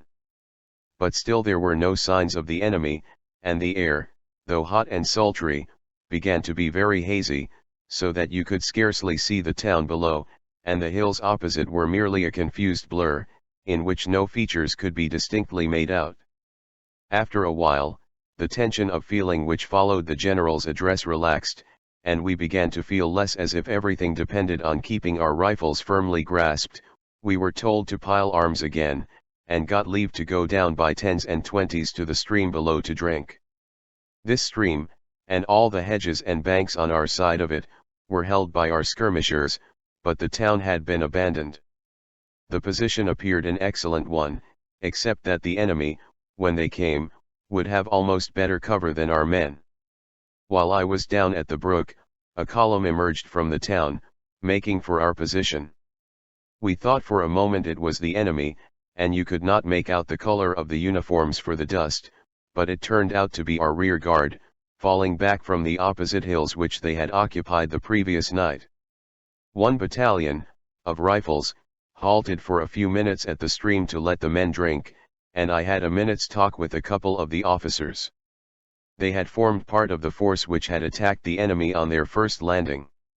They had it all their own way, they said, at first, and could have beaten the enemy back easily if they had been properly supported, but the whole thing was mismanaged. The volunteers came on very pluckily, they said, but they got into confusion, and so did the militia, and the attack failed with serious loss. It was the wounded of this force which had passed through Guildford in the night. The officers asked us eagerly about the arrangements for the battle, and when we said that the guards were the only regular troops in this part of the field, shook their heads ominously. While we were talking, a third officer came up. He was a dark man with a smooth face and a curious excited manner. "You are volunteers, I suppose," he said, quickly, his eye flashing the while. "Well, now, look here, mind, I don't want to hurt your feelings, or to say anything unpleasant, but I'll tell you what, if all you gentlemen were just to go back, and leave us to fight it out alone, it would be a devilish good thing. We could do it a precious deal better without you, I assure you. We don't want your help, I can tell you. We would much rather be left alone, I assure you.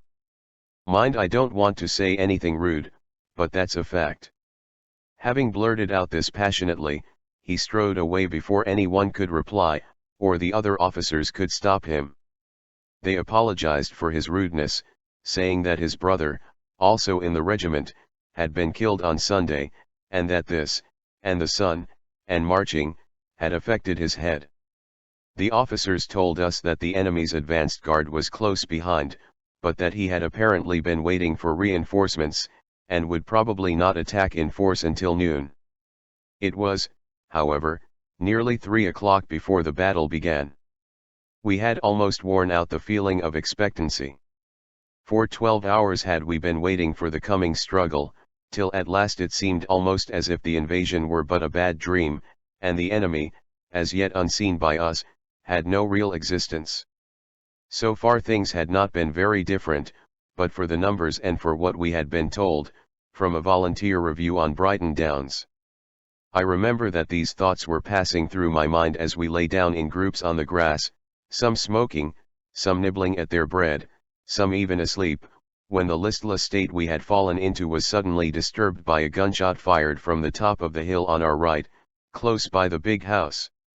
It was the first time I had ever heard a shotted gun fired, and although it is 50 years ago, the angry whistle of the shot as it left the gun is in my ears now. The sound was soon to become common enough.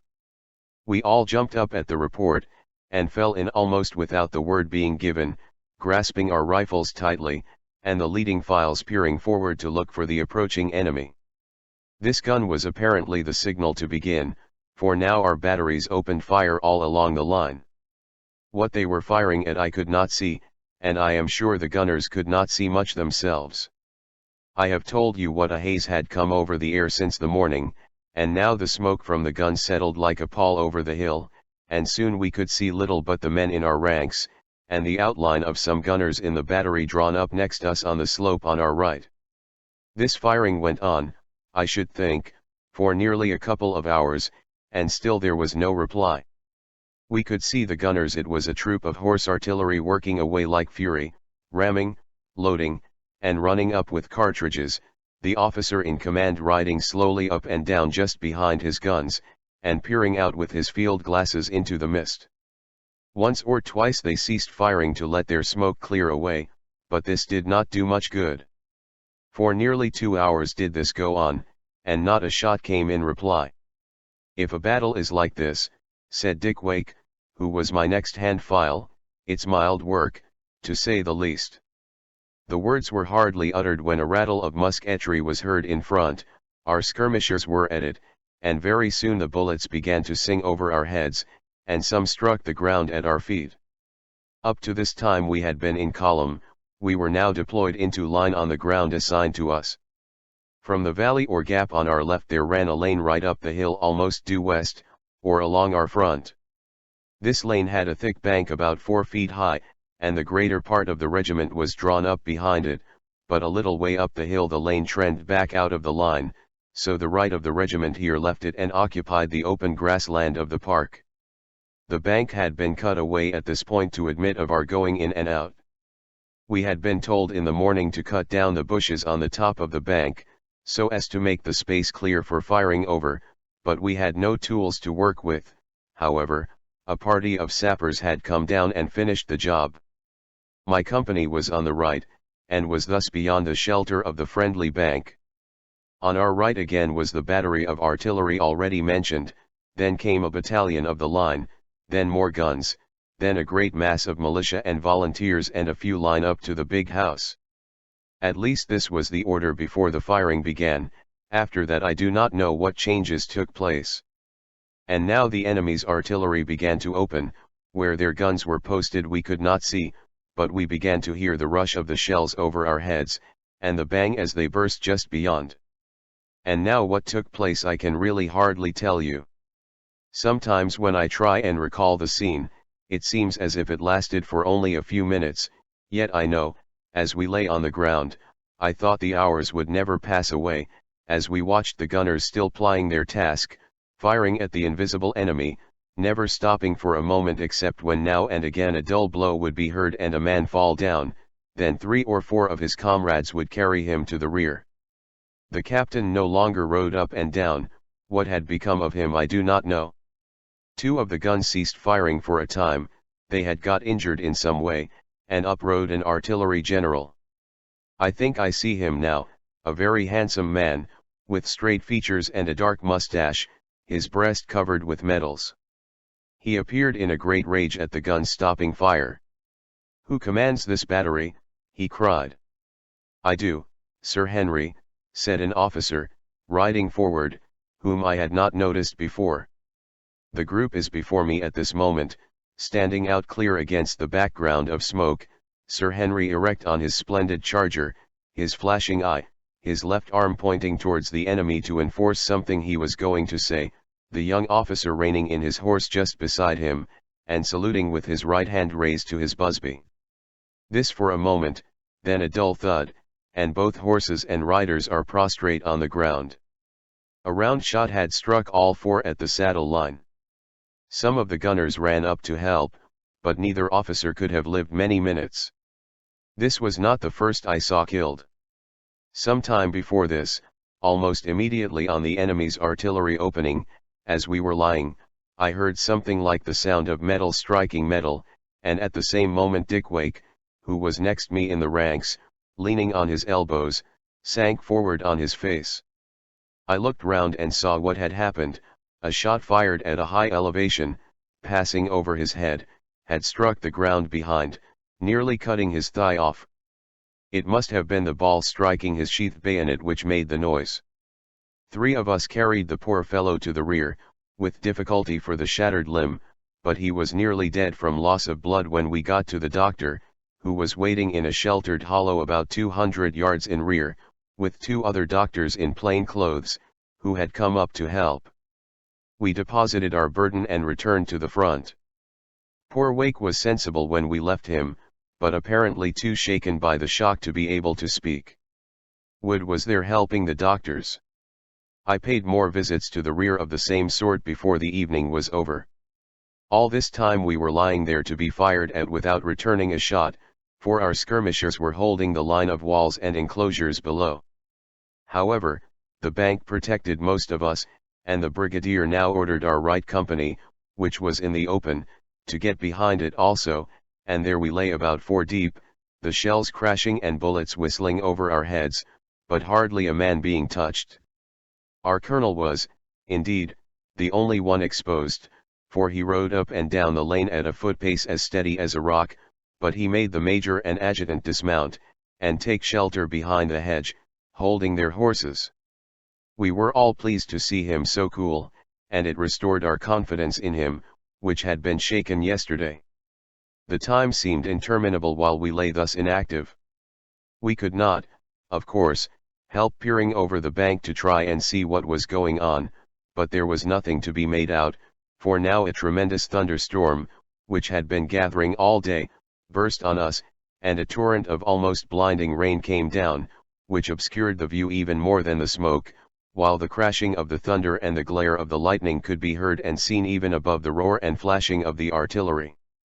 Once the mist lifted, and I saw for a minute an attack on Box Hill, on the other side of the gap on our left. It was like the scene at a theatre, a curtain of smoke all round and a clear gap in the center, with a sudden gleam of evening sunshine lighting it up. The steep smooth slope of the hill was crowded with the dark blue figures of the enemy, whom I now saw for the first time an irregular outline in front, but very solid in rear.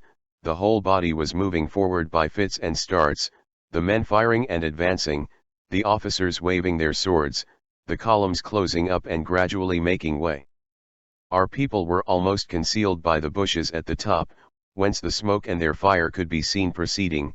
Presently from these bushes on the crest came out a red line, and dashed down the brow of the hill, a flame of fire belching out from the front as it advanced. The enemy hesitated, gave way, and finally ran back in a confused crowd down the hill. Then the mist covered the scene, but the glimpse of this splendid charge was inspiriting, and I hoped we should show the same coolness when it came to our turn. It was about this time that our skirmishers fell back, a good many wounded, some limping along by themselves, others helped. The main body retired in very fair order, halting to turn round and fire. We could see a mounted officer of the guards riding up and down encouraging them to be steady. Now came our turn. For a few minutes we saw nothing, but a rattle of bullets came through the rain and mist, mostly, however, passing over the bank. We began to fire in reply, stepping up against the bank to fire, and stooping down to load, but our brigade major rode up with an order, and the word was passed through the men to reserve our fire. In a very few moments it must have been that, when ordered to stand up, we could see the helmet spikes and then the figures of the skirmishers as they came on. A lot of them there appeared to be, 5 or 6 deep I should say, but in loose order, each man stopping to aim and fire, and then coming forward a little. Just then the brigadier clattered on horseback up the lane. "Now then, gentlemen, give it them hot," he cried, and fire away we did, as fast as ever we were able. A perfect storm of bullets seemed to be flying about us too, and I thought each moment must be the last. Escape seemed impossible, but I saw no one fall, for I was too busy, and so were we all, to look to the right or left, but loaded and fired as fast as we could. How long this went on I know not. It could not have been long, neither side could have lasted many minutes under such a fire, but it ended by the enemy gradually falling back, and as soon as we saw this we raised a tremendous shout, and some of us jumped up on the bank to give them our parting shots. Suddenly the order was passed down the line to cease firing, and we soon discovered the cause. A battalion of the guards was charging obliquely across from our left across our front. It was, I expect, their flank attack as much as our fire which had turned back the enemy, and it was a splendid sight to see their steady line as they advanced slowly across the smooth lawn below us, firing as they went, but as steady as if on parade. We felt a great elation at this moment. It seemed as if the battle was won. Just then somebody called out to look to the wounded, and for the first time I turned to glance down the rank along the lane. Then I saw that we had not beaten back the attack without loss. Immediately before me lay Bob Lawford of my office, dead on his back from a bullet through his forehead, his hand still grasping his rifle. At every step was some friend or acquaintance killed or wounded, and a few paces down the lane I found Travers, sitting with his back against the bank. A ball had gone through his lungs, and blood was coming from his mouth. I was lifting him up, but the cry of agony he gave stopped me. I then saw that this was not his only wound. His thigh was smashed by a bullet, which must have hit him when standing on the bank, and the blood streaming down mixed in a muddy puddle with the rainwater under him. Still he could not be left here, so, lifting him up as well as I could, I carried him through the gate which led out of the lane at the back to where our camp hospital was in the rear. The movement must have caused him awful agony, for I could not support the broken thigh, and he could not restrain his groans, brave fellow though he was, but how I carried him at all I cannot make out, for he was a much bigger man than myself, but I had not gone far, one of a stream of our fellows, all on the same errand, when a bandsman and Wood met me, bringing a hurdle as a stretcher, and on this we placed him. Wood had just time to tell me that he had got a cart down in the hollow, and would endeavor to take off his master at once to Kingston, when a staff officer rode up to call us to the ranks. "You really must not straggle in this way, gentlemen," he said, "pray keep your ranks." "But we can't leave our wounded to be trodden down and die," cried one of our fellows. "Beat off the enemy first, sir," he replied. "Gentlemen, do, pray, join your regiments, or we shall be a regular mob." And no doubt he did not speak too soon, for besides our fellows straggling to the rear, lots of volunteers from the regiments in reserve were running forward to help, till the whole ground was dotted with groups of men. I hastened back to my post, but I had just time to notice that all the ground in our rear was occupied by a thick mass of troops, much more numerous than in the morning, and a column was moving down to the left of our line, to the ground before held by the guards. All this time, although musketry had slackened, the artillery fire seemed heavier than ever, the shells screamed overhead or burst around, and I confess to feeling quite a relief at getting back to the friendly shelter of the lane. Looking over the bank, I noticed for the first time the frightful execution our fire had created. The space in front was thickly strewed with dead and badly wounded, and beyond the bodies of the fallen enemy could just be seen, for it was now getting dusk, the bearskins and red coats of our own gallant guards scattered over the slope, and marking the line of their victorious advance. But hardly a minute could have passed in thus looking over the field, when our brigade major came moving up the lane on foot. I suppose his horse had been shot, crying, "Stand to your arms, volunteers, they're coming on again," and we found ourselves a second time engaged in a hot musketry fire. How long it went on I cannot now remember, but we could distinguish clearly the thick line of skirmishers, about 60 paces off, and mounted officers among them, and we seemed to be keeping them well in check, for they were quite exposed to our fire, while we were protected nearly up to our shoulders, when I know not how I became sensible that something had gone wrong.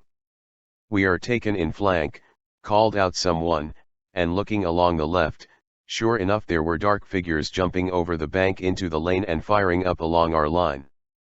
The volunteers in reserve, who had come down to take the place of the guards, must have given way at this point. The enemy's skirmishers had got through our line, and turned our left flank. How the next move came about I cannot recollect, or whether it was without orders, but in a short time we found ourselves out of the lane, and drawn up in a straggling line about 30 yards in rear of it at our end, that is, the other flank had fallen back a good deal more, and the enemy were lining the hedge, and numbers of them passing over and forming up on our side. Beyond our left a confused mass were retreating, firing as they went, followed by the advancing line of the enemy. We stood in this way for a short space, firing at random as fast as we could. Our colonel and major must have been shot, for there was no one to give an order, when somebody on horseback called out from behind, I think it must have been the brigadier, "Now, then, volunteers, give a British cheer, and go at them, charge," and, with a shout, we rushed at the enemy. Some of them ran, some stopped to meet us, and for a moment it was a real hand-to-hand fight. I felt a sharp sting in my leg, as I drove my bayonet right through the man in front of me. I confess I shut my eyes, for I just got a glimpse of the poor wretch as he fell back, his eyes starting out of his head, and, savage though we were, the sight was almost too horrible to look at. But the struggle was over in a second, and we had cleared the ground again right up to the rear hedge of the lane. Had we gone on, I believe we might have recovered the lane too, but we were now all out of order, there was no one to say what to do. The enemy began to line the hedge and open fire, and they were streaming past our left, and how it came about I know not, but we found ourselves falling back towards our right rear, scarce any semblance of a line remaining, and the volunteers who had given way on our left mixed up with us, and adding to the confusion. It was now nearly dark. On the slopes which we were retreating to was a large mass of reserves drawn up in columns. Some of the leading files of these, mistaking us for the enemy, began firing at us. Our fellows, crying out to them to stop, ran towards their ranks, and in a few moments the whole slope of the hill became a scene of confusion that I cannot attempt to describe, regiments and detachments mixed up in hopeless disorder. Most of us, I believe, turned towards the enemy and fired away our few remaining cartridges, but it was too late to take aim, fortunately for us, or the guns which the enemy had brought up through the gap, and were firing point blank, would have done more damage. As it was, we could see little more than the bright flashes of their fire. In our confusion we had jammed up a line regiment immediately behind us, which I suppose had just arrived on the field, and its colonel and some staff officers were in vain trying to make a passage for it, and their shouts to us to march to the rear and clear a road could be heard above the roar of the guns and the confused babble of sound. At last a mounted officer pushed his way through, followed by a company in sections, the men brushing past with firm-set faces, as if on a desperate task, and the battalion, when it got clear, appeared to deploy and advance down the slope. I have also a dim recollection of seeing the lifeguards trot past the front, and push on towards the town, a last desperate attempt to save the day before we left the field. Our adjutant, who had got separated from our flank of the regiment in the confusion, now came up, and managed to lead us, or at any rate some of us, up to the crest of the hill in the rear, to reform, as he said, but there we met a vast crowd of volunteers, militia, and wagons, all hurrying rearward from the direction of the big house, and we were borne in the stream for a mile at least before it was possible to stop. At last the adjutant led us to an open space a little off the line of fugitives, and there we reformed the remains of the companies. Telling us to halt, he rode off to try and obtain orders, and find out where the rest of our brigade was. From this point, a spur of high ground running off from the main plateau, we looked down through the dim twilight into the battlefield below. Artillery fire was still going on. We could see the flashes from the guns on both sides, and now and then a stray shell came screaming up and burst near us, but we were beyond the sound of musketry. This halt first gave us time to think about what had happened. The long day of expectancy had been succeeded by the excitement of battle, and when each minute may be your last, you do not think much about other people, nor when you are facing another man with a rifle have you time to consider whether he or you are the invader, or that you are fighting for your home and hearths. All fighting is pretty much alike, I suspect, as to sentiment, when once it begins. But now we had time for reflection, and although we did not yet quite understand how far the day had gone against us, an uneasy feeling of self-condemnation must have come up in the minds of most of us, while, above all, we now began to realize what the loss of this battle meant to the country. Then, too, we knew not what had become of all our wounded comrades. Reaction, too, set in after the fatigue and excitement. For myself, I had found out for the first time that besides the bayonet wound in my leg, a bullet had gone through my left arm, just below the shoulder, and outside the bone. I remember feeling something like a blow just when we lost the lane, but the wound passed unnoticed till now, when the bleeding had stopped and the shirt was sticking to the wound. This half-hour seemed an age, and while we stood on this knoll the endless tramp of men and rumbling of carts along the downs beside us told their own tale. The whole army was falling back. At last we could discern the adjutant riding up to us out of the dark. The army was to retreat and take up a position on Epsom Downs, he said. We should join in the march, and try and find our brigade in the morning, and so we turned into the throng again, and made our way on as best we could. A few scraps of news he gave us as he rode alongside of our leading section. The army had held its position well for a time, but the enemy had at last broken through the line between us and Guilford, as well as in our front, and had poured his men through the point gained, throwing the line into confusion, and the 1st Army Corps near Guilford were also falling back to avoid being outflanked. The regular troops were holding the rear. We were to push on as fast as possible to get out of their way, and allow them to make an orderly retreat in the morning. The gallant old lord commanding our corps had been badly wounded early in the day, he heard, and carried off the field. The guards had suffered dreadfully. The household cavalry had ridden down the cuirassiers, but had got into broken ground and been awfully cut up. Such were the scraps of news passed down our weary column. What had become of our wounded no one knew, and no one liked to ask. So we trudged on. It must have been midnight when we reached Leatherhead. Here we left the open ground and took to the road, and the block became greater. We pushed our way painfully along. Several trains passed slowly ahead along the railway by the roadside, containing the wounded, we supposed such of them, at least, as were lucky enough to be picked up. It was daylight when we got to Epsom. The night had been bright and clear after the storm, with a cool air, which, blowing through my soaking clothes, chilled me to the bone. My wounded leg was stiff and sore, and I was ready to drop with exhaustion and hunger. Nor were my comrades in much better case. We had eaten nothing since breakfast the day before, and the bread we had put by had been washed away by the storm. Only a little pulp remained at the bottom of my bag. The tobacco was all too wet to smoke. In this plight we were creeping along, when the adjutant guided us into a field by the roadside to rest a while, and we lay down exhausted on the sloppy grass. The roll was here taken, and only 180 answered out of nearly 500 present on the morning of the battle. How many of these were killed and wounded no one could tell, but it was certain many must have got separated in the confusion of the evening. While resting here, we saw pass by, in the crowd of vehicles and men, a cart laden with commissariat stores, driven by a man in uniform. "Food!" cried someone, and a dozen volunteers jumped up and surrounded the cart. The driver tried to whip them off, but he was pulled off his seat, and the contents of the cart thrown out in an instant. They were preserved meats in tins, which we tore open with our bayonets. The meat had been cooked before, I think. At any rate we devoured it. Shortly after this a general came by with 3 or 4 staff officers. He stopped and spoke to our adjutant, and then rode into the field.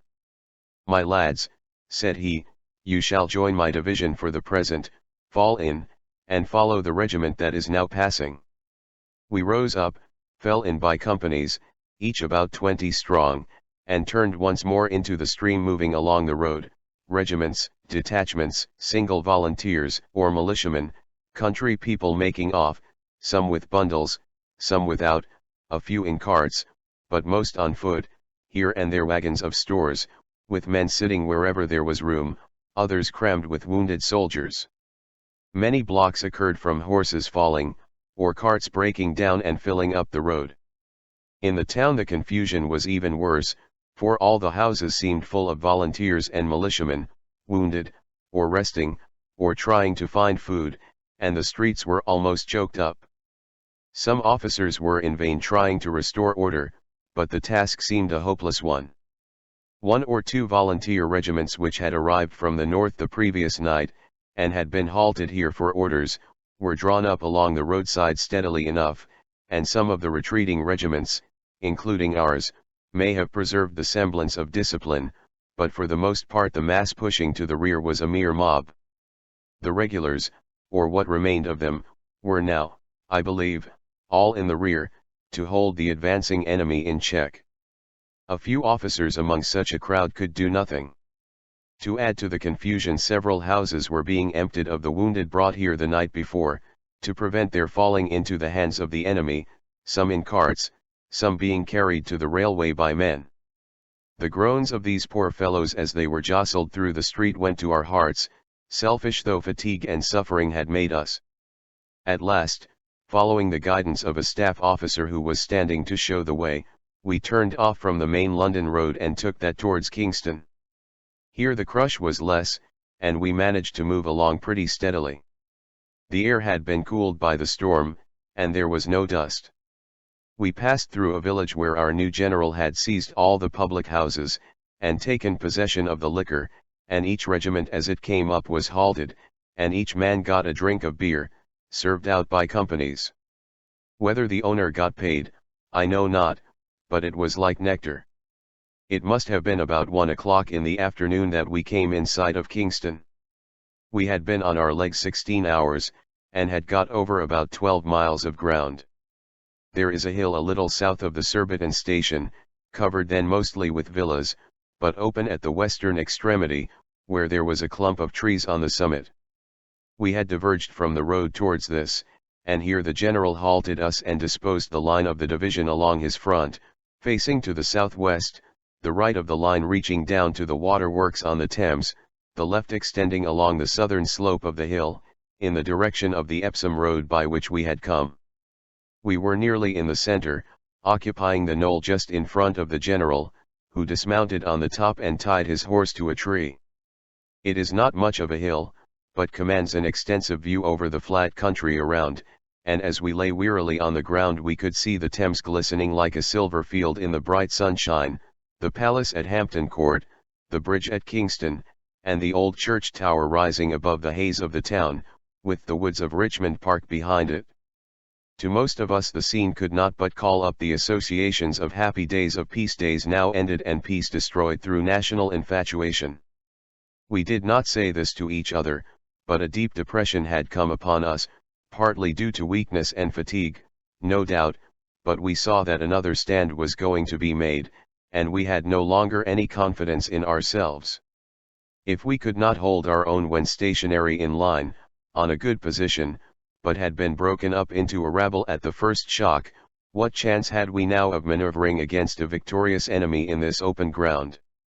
A feeling of desperation came over us, a determination to struggle on against hope, but anxiety for the future of the country, and our friends, and all dear to us, filled our thoughts now that we had time for reflection. We had had no news of any kind since Wood joined us the day before. We knew not what was doing in London, or what the government was about, or anything else, and exhausted though we were, we felt an intense craving to know what was happening in other parts of the country. Our general had expected to find a supply of food and ammunition here, but nothing turned up. Most of us had hardly a cartridge left, so he ordered the regiment next to us, which came from the north and had not been engaged, to give us enough to make up 20 rounds a man, and he sent off a fatigue party to Kingston to try and get provisions, while a detachment of our fellows was allowed to go foraging among the villas in our rear, and in about an hour they brought back some bread and meat, which gave us a slender meal all round. They said most of the houses were empty, and that many had been stripped of all eatables, and a good deal damaged already. It must have been between 3 and 4 o'clock when the sound of cannonading began to be heard in the front, and we could see the smoke of the guns rising above the woods of Esher and Claremont, and soon afterwards some troops emerged from the fields below us.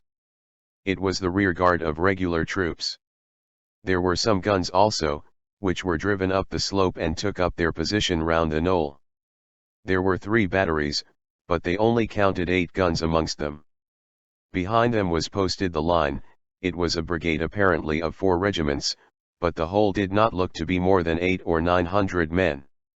Our regiment and another had been moved a little to the rear to make way for them, and presently we were ordered down to occupy the railway station on our right rear. My leg was now so stiff I could no longer march with the rest, and my left arm was very swollen and sore, and almost useless, but anything seemed better than being left behind, so I limped after the battalion as best I could down to the station. There was a goods shed a little in advance of it down the line, a strong brick building, and here my company was posted. The rest of our men lined the wall of the enclosure. A staff officer came with us to arrange the distribution. We should be supported by line troops, he said, and in a few minutes a train full of them came slowly up from Guildford way. It was the last. The men got out, the train passed on, and a party began to tear up the rails, while the rest were distributed among the houses on each side. A sergeant's party joined us in our shed, and an engineer officer with sappers came to knock holes in the walls for us to fire from, but there were only half a dozen of them, so progress was not rapid, and as we had no tools we could not help. It was while we were watching this job that the adjutant, who was as active as ever, looked in, and told us to muster in the yard. The fatigue party had come back from Kingston, and a small baker's handcart of food was made over to us as our share. It contained loaves, flour, and some joints of meat. The meat and the flour we had not time or means to cook.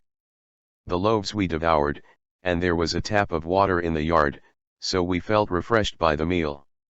I should have liked to wash my wounds, which were becoming very offensive, but I dared not take off my coat, feeling sure I should not be able to get it on again.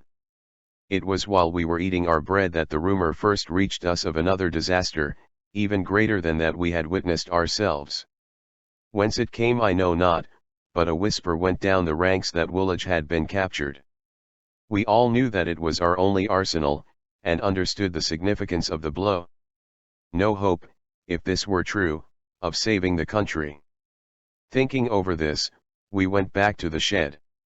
Although this was only our second day of war, I think we were already old soldiers so far that we had come to be careless about fire, and the shot and shell that now began to open on us made no sensation.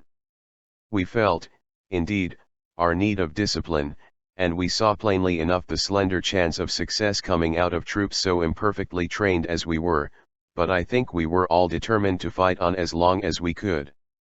Our gallant adjutant gave his spirit to everybody, and the staff officer commanding was a very cheery fellow, and went about as if we were certain of victory. Just as the firing began he looked in to say that we were as safe as in a church, that we must be sure and pepper the enemy well, and that more cartridges would soon arrive. There were some steps and benches in the shed, and on these a party of our men were standing, to fire through the upper loopholes, while the line soldiers and others stood on the ground, guarding the second row. I sat on the floor, for I could not now use my rifle, and besides, there were more men than loopholes. The artillery fire which had opened now on our position was from a longish range, and occupation for the riflemen had hardly begun when there was a crash in the shed, and I was knocked down by a blow on the head. I was almost stunned for a time, and could not make out at first what had happened. A shot or shell had hit the shed without quite penetrating the wall, but the blow had upset the steps resting against it, and the men standing on them, bringing down a cloud of plaster and brickbats, one of which had struck me. I felt now past being of use. I could not use my rifle, and could barely stand, and after a time I thought I would make for my own house, on the chance of finding someone still there. I got up therefore, and staggered homewards. Musketry fire had now commenced, and our side were blazing away from the windows of the houses, and from behind walls, and from the shelter of some trucks still standing in the station. A couple of field pieces in the yard were firing, and in the open space in rear of the station a reserve was drawn up. There, too, was the staff officer on horseback, watching the fight through his field glass. I remember having still enough sense to feel that the position was a hopeless one. That straggling line of houses and gardens would surely be broken through at some point, and then the line must give way like a rope of sand. It was about a mile to our house, and I was thinking how I could possibly drag myself so far when I suddenly recollected that I was passing Traverse's house, one of the first of a row of villas then leading from the Surbiton station to Kingston. Had he been brought home, I wondered, as his faithful old servant promised, and was his wife still here? I remember to this day the sensation of shame I felt, when I recollected that I had not once given him my greatest friend a thought since I carried him off the field the day before. But war and suffering make men selfish. I would go in now at any rate and rest a while, and see if I could be of use. The little garden before the house was as trim as ever. I used to pass it every day on my way to the train, and knew every shrub in it and ablaze with flowers, but the hall door stood ajar. I stepped in and saw little Arthur standing in the hall. He had been dressed as neatly as ever that day, and as he stood there in his pretty blue frock and white trousers and socks showing his chubby little legs, with his golden locks, fair face, and large dark eyes, the picture of childish beauty, in the quiet hall, just as it used to look, the vases of flowers, the hat and coats hanging up, the familiar pictures on the walls. This vision of peace in the midst of war made me wonder for a moment, faint and giddy as I was, if the pandemonium outside had any real existence, and was not merely a hideous dream. But the roar of the guns making the house shake, and the rushing of the shot, gave a ready answer. The little fellow appeared almost unconscious of the scene around him, and was walking up the stairs holding by the railing, one step at a time, as I had seen him do 100 times before, but turned round as I came in. My appearance frightened him, and staggering as I did into the hall, my face and clothes covered with blood and dirt, I must have looked an awful object to the child, for he gave a cry and turned to run toward the basement stairs. But he stopped on hearing my voice calling him back to his godpapa, and after a while came timidly up to me. Papa had been to the battle, he said, and was very ill. Mama was with Papa, Wood was out, Lucy was in the cellar, and had taken him there, but he wanted to go to Mama. Telling him to stay in the hall for a minute till I called him, I climbed upstairs and opened the bedroom door. My poor friend lay there, his body resting on the bed, his head supported on his wife's shoulder as she sat by the bedside. He breathed heavily, but the pallor of his face, the closed eyes, the prostrate arms, the clammy foam she was wiping from his mouth, all spoke of approaching death. The good old servant had done his duty, at least he had brought his master home to die in his wife's arms. The poor woman was too intent on her charge to notice the opening of the door, and as the child would be better away, I closed it gently and went down to the hall to take little Arthur to the shelter below, where the maid was hiding. Too late. He lay at the foot of the stairs on his face, his little arms stretched out, his hair dabbled in blood. I had not noticed the crash among the other noises, but a splinter of a shell must have come through the open doorway. It had carried away the back of his head. The poor child's death must have been instantaneous. I tried to lift up the little corpse with my one arm, but even this load was too much for me, and while stooping down I fainted away. When I came to my senses again it was quite dark, and for some time I could not make out where I was. I lay indeed for some time like one half asleep, feeling no inclination to move. By degrees I became aware that I was on the carpeted floor of a room. All noise of battle had ceased, but there was a sound as of many people close by. At last I sat up and gradually got to my feet. The movement gave me intense pain, for my wounds were now highly inflamed, and my clothes sticking to them made them dreadfully sore. At last I got up and groped my way to the door, and opening it at once saw where I was, for the pain had brought back my senses. I had been lying in Traverse's little writing room at the end of the passage, into which I made my way. There was no gas, and the drawing-room door was closed, but from the open dining room the glimmer of a candle feebly lighted up the hall, in which half a dozen sleeping figures could be discerned, while the room itself was crowded with men. The table was covered with plates, glasses, and bottles, but most of the men were asleep in the chairs or on the floor. A few were smoking cigars, and one or two with their helmets on were still engaged at supper, occasionally grunting out an observation between the mouthfuls. "Sind wackere Soldaten, dies Englisken verwilligen," said a broad-shouldered brute, stuffing a great hunch of beef into his mouth with a silver fork, an implement I should think he must have been using for the first time in his life. J.A., replied a comrade, who was lolling back in his chair with a pair of very dirty legs on the table, and one of poor Traverse's best cigars in his mouth. "Sie so gut laufen können."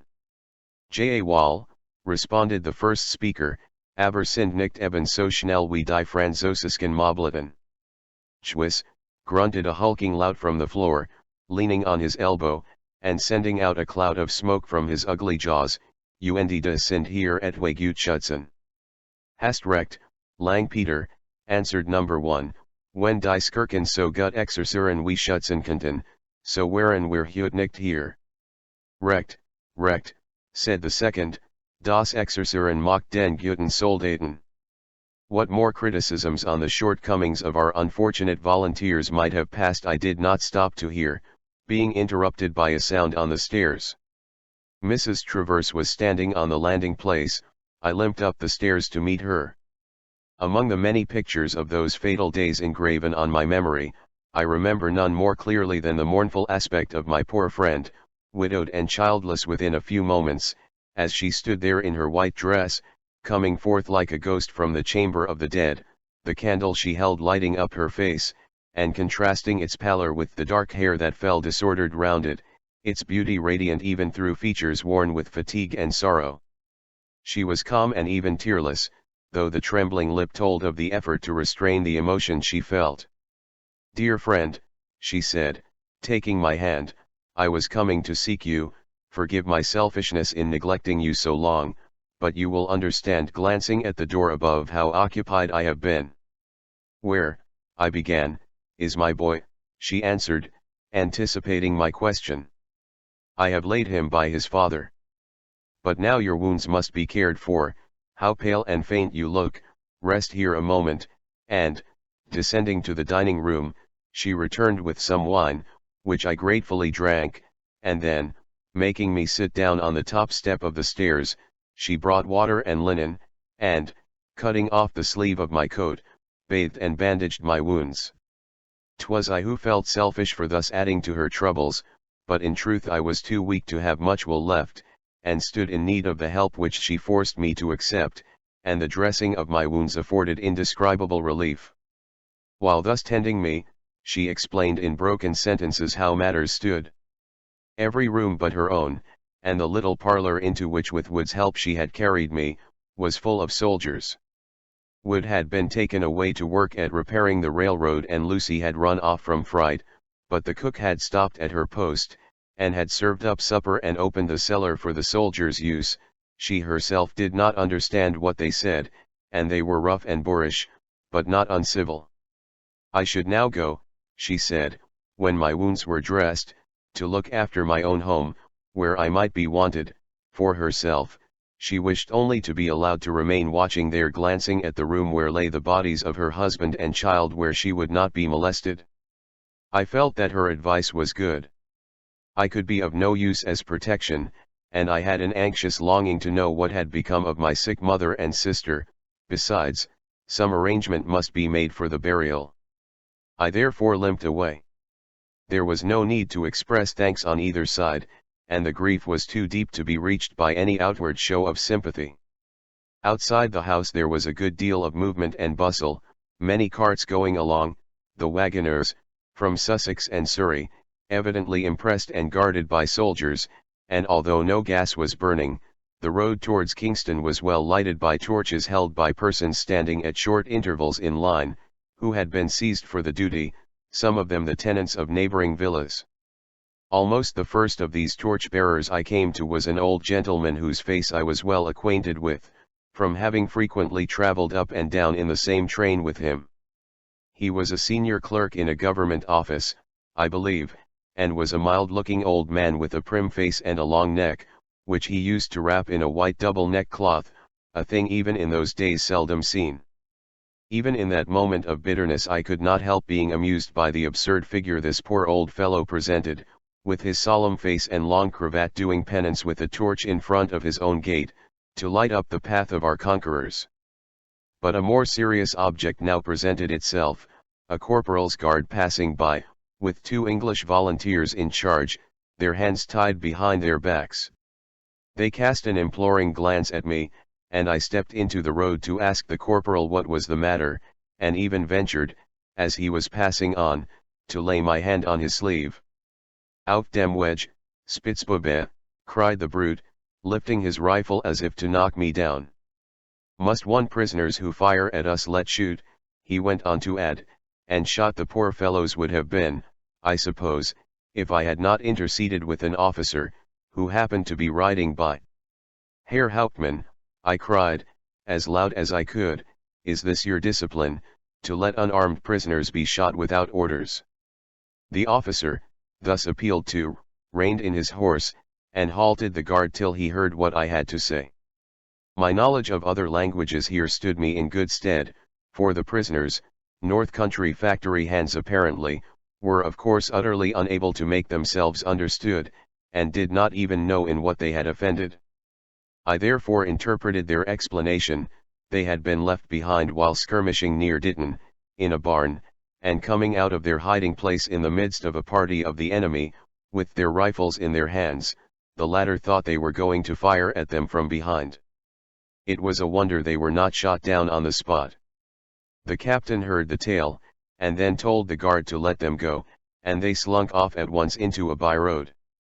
He was a fine soldier-like man, but nothing could exceed the insolence of his manner, which was perhaps all the greater because it seemed not intentional, but to arise from a sense of immeasurable superiority. Between the lame villager pleading for his comrades, and the captain of the conquering army, there was, in his view, an infinite gulf. Had the two men been dogs, their fate could not have been decided more contemptuously. They were let go simply because they were not worth keeping as prisoners, and perhaps to kill any living thing without cause went against the Hauptmann's sense of justice. But why speak of this insult in particular? Had not every man who lived then his tale to tell of humiliation and degradation? For it was the same story everywhere. After the first stand in line, and when once they had got us on the march, the enemy laughed at us.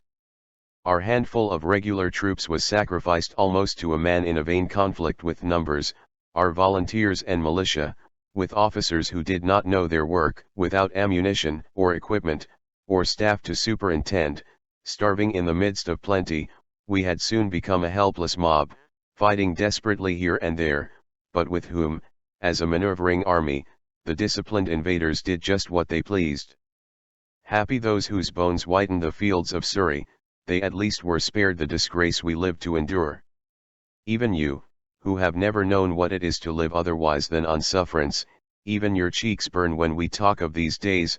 Think, then, what those endured who, like your grandfather, had been citizens of the proudest nation on earth, which had never known disgrace or defeat, and whose boast it used to be that they bore a flag on which the sun never set.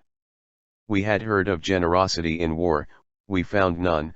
The war was made by us, it was said, and we must take the consequences. London and our only arsenal captured, we were at the mercy of our captors, and right heavily did they tread on our necks. Need I tell you the rest, of the ransom we had to pay, and the taxes raised to cover it, which keep us paupers to this day, the brutal frankness that announced we must give place to a new naval power, and be made harmless for revenge, the victorious troops living at free quarters, the yoke they put on us made the more galling that their requisitions had a semblance of method and legality. Better have been robbed at first hand by the soldiery themselves, than through our own magistrates made the instruments for extortion. How we lived through the degradation we daily and hourly underwent, I hardly even now understand. And what was there left to us to live for?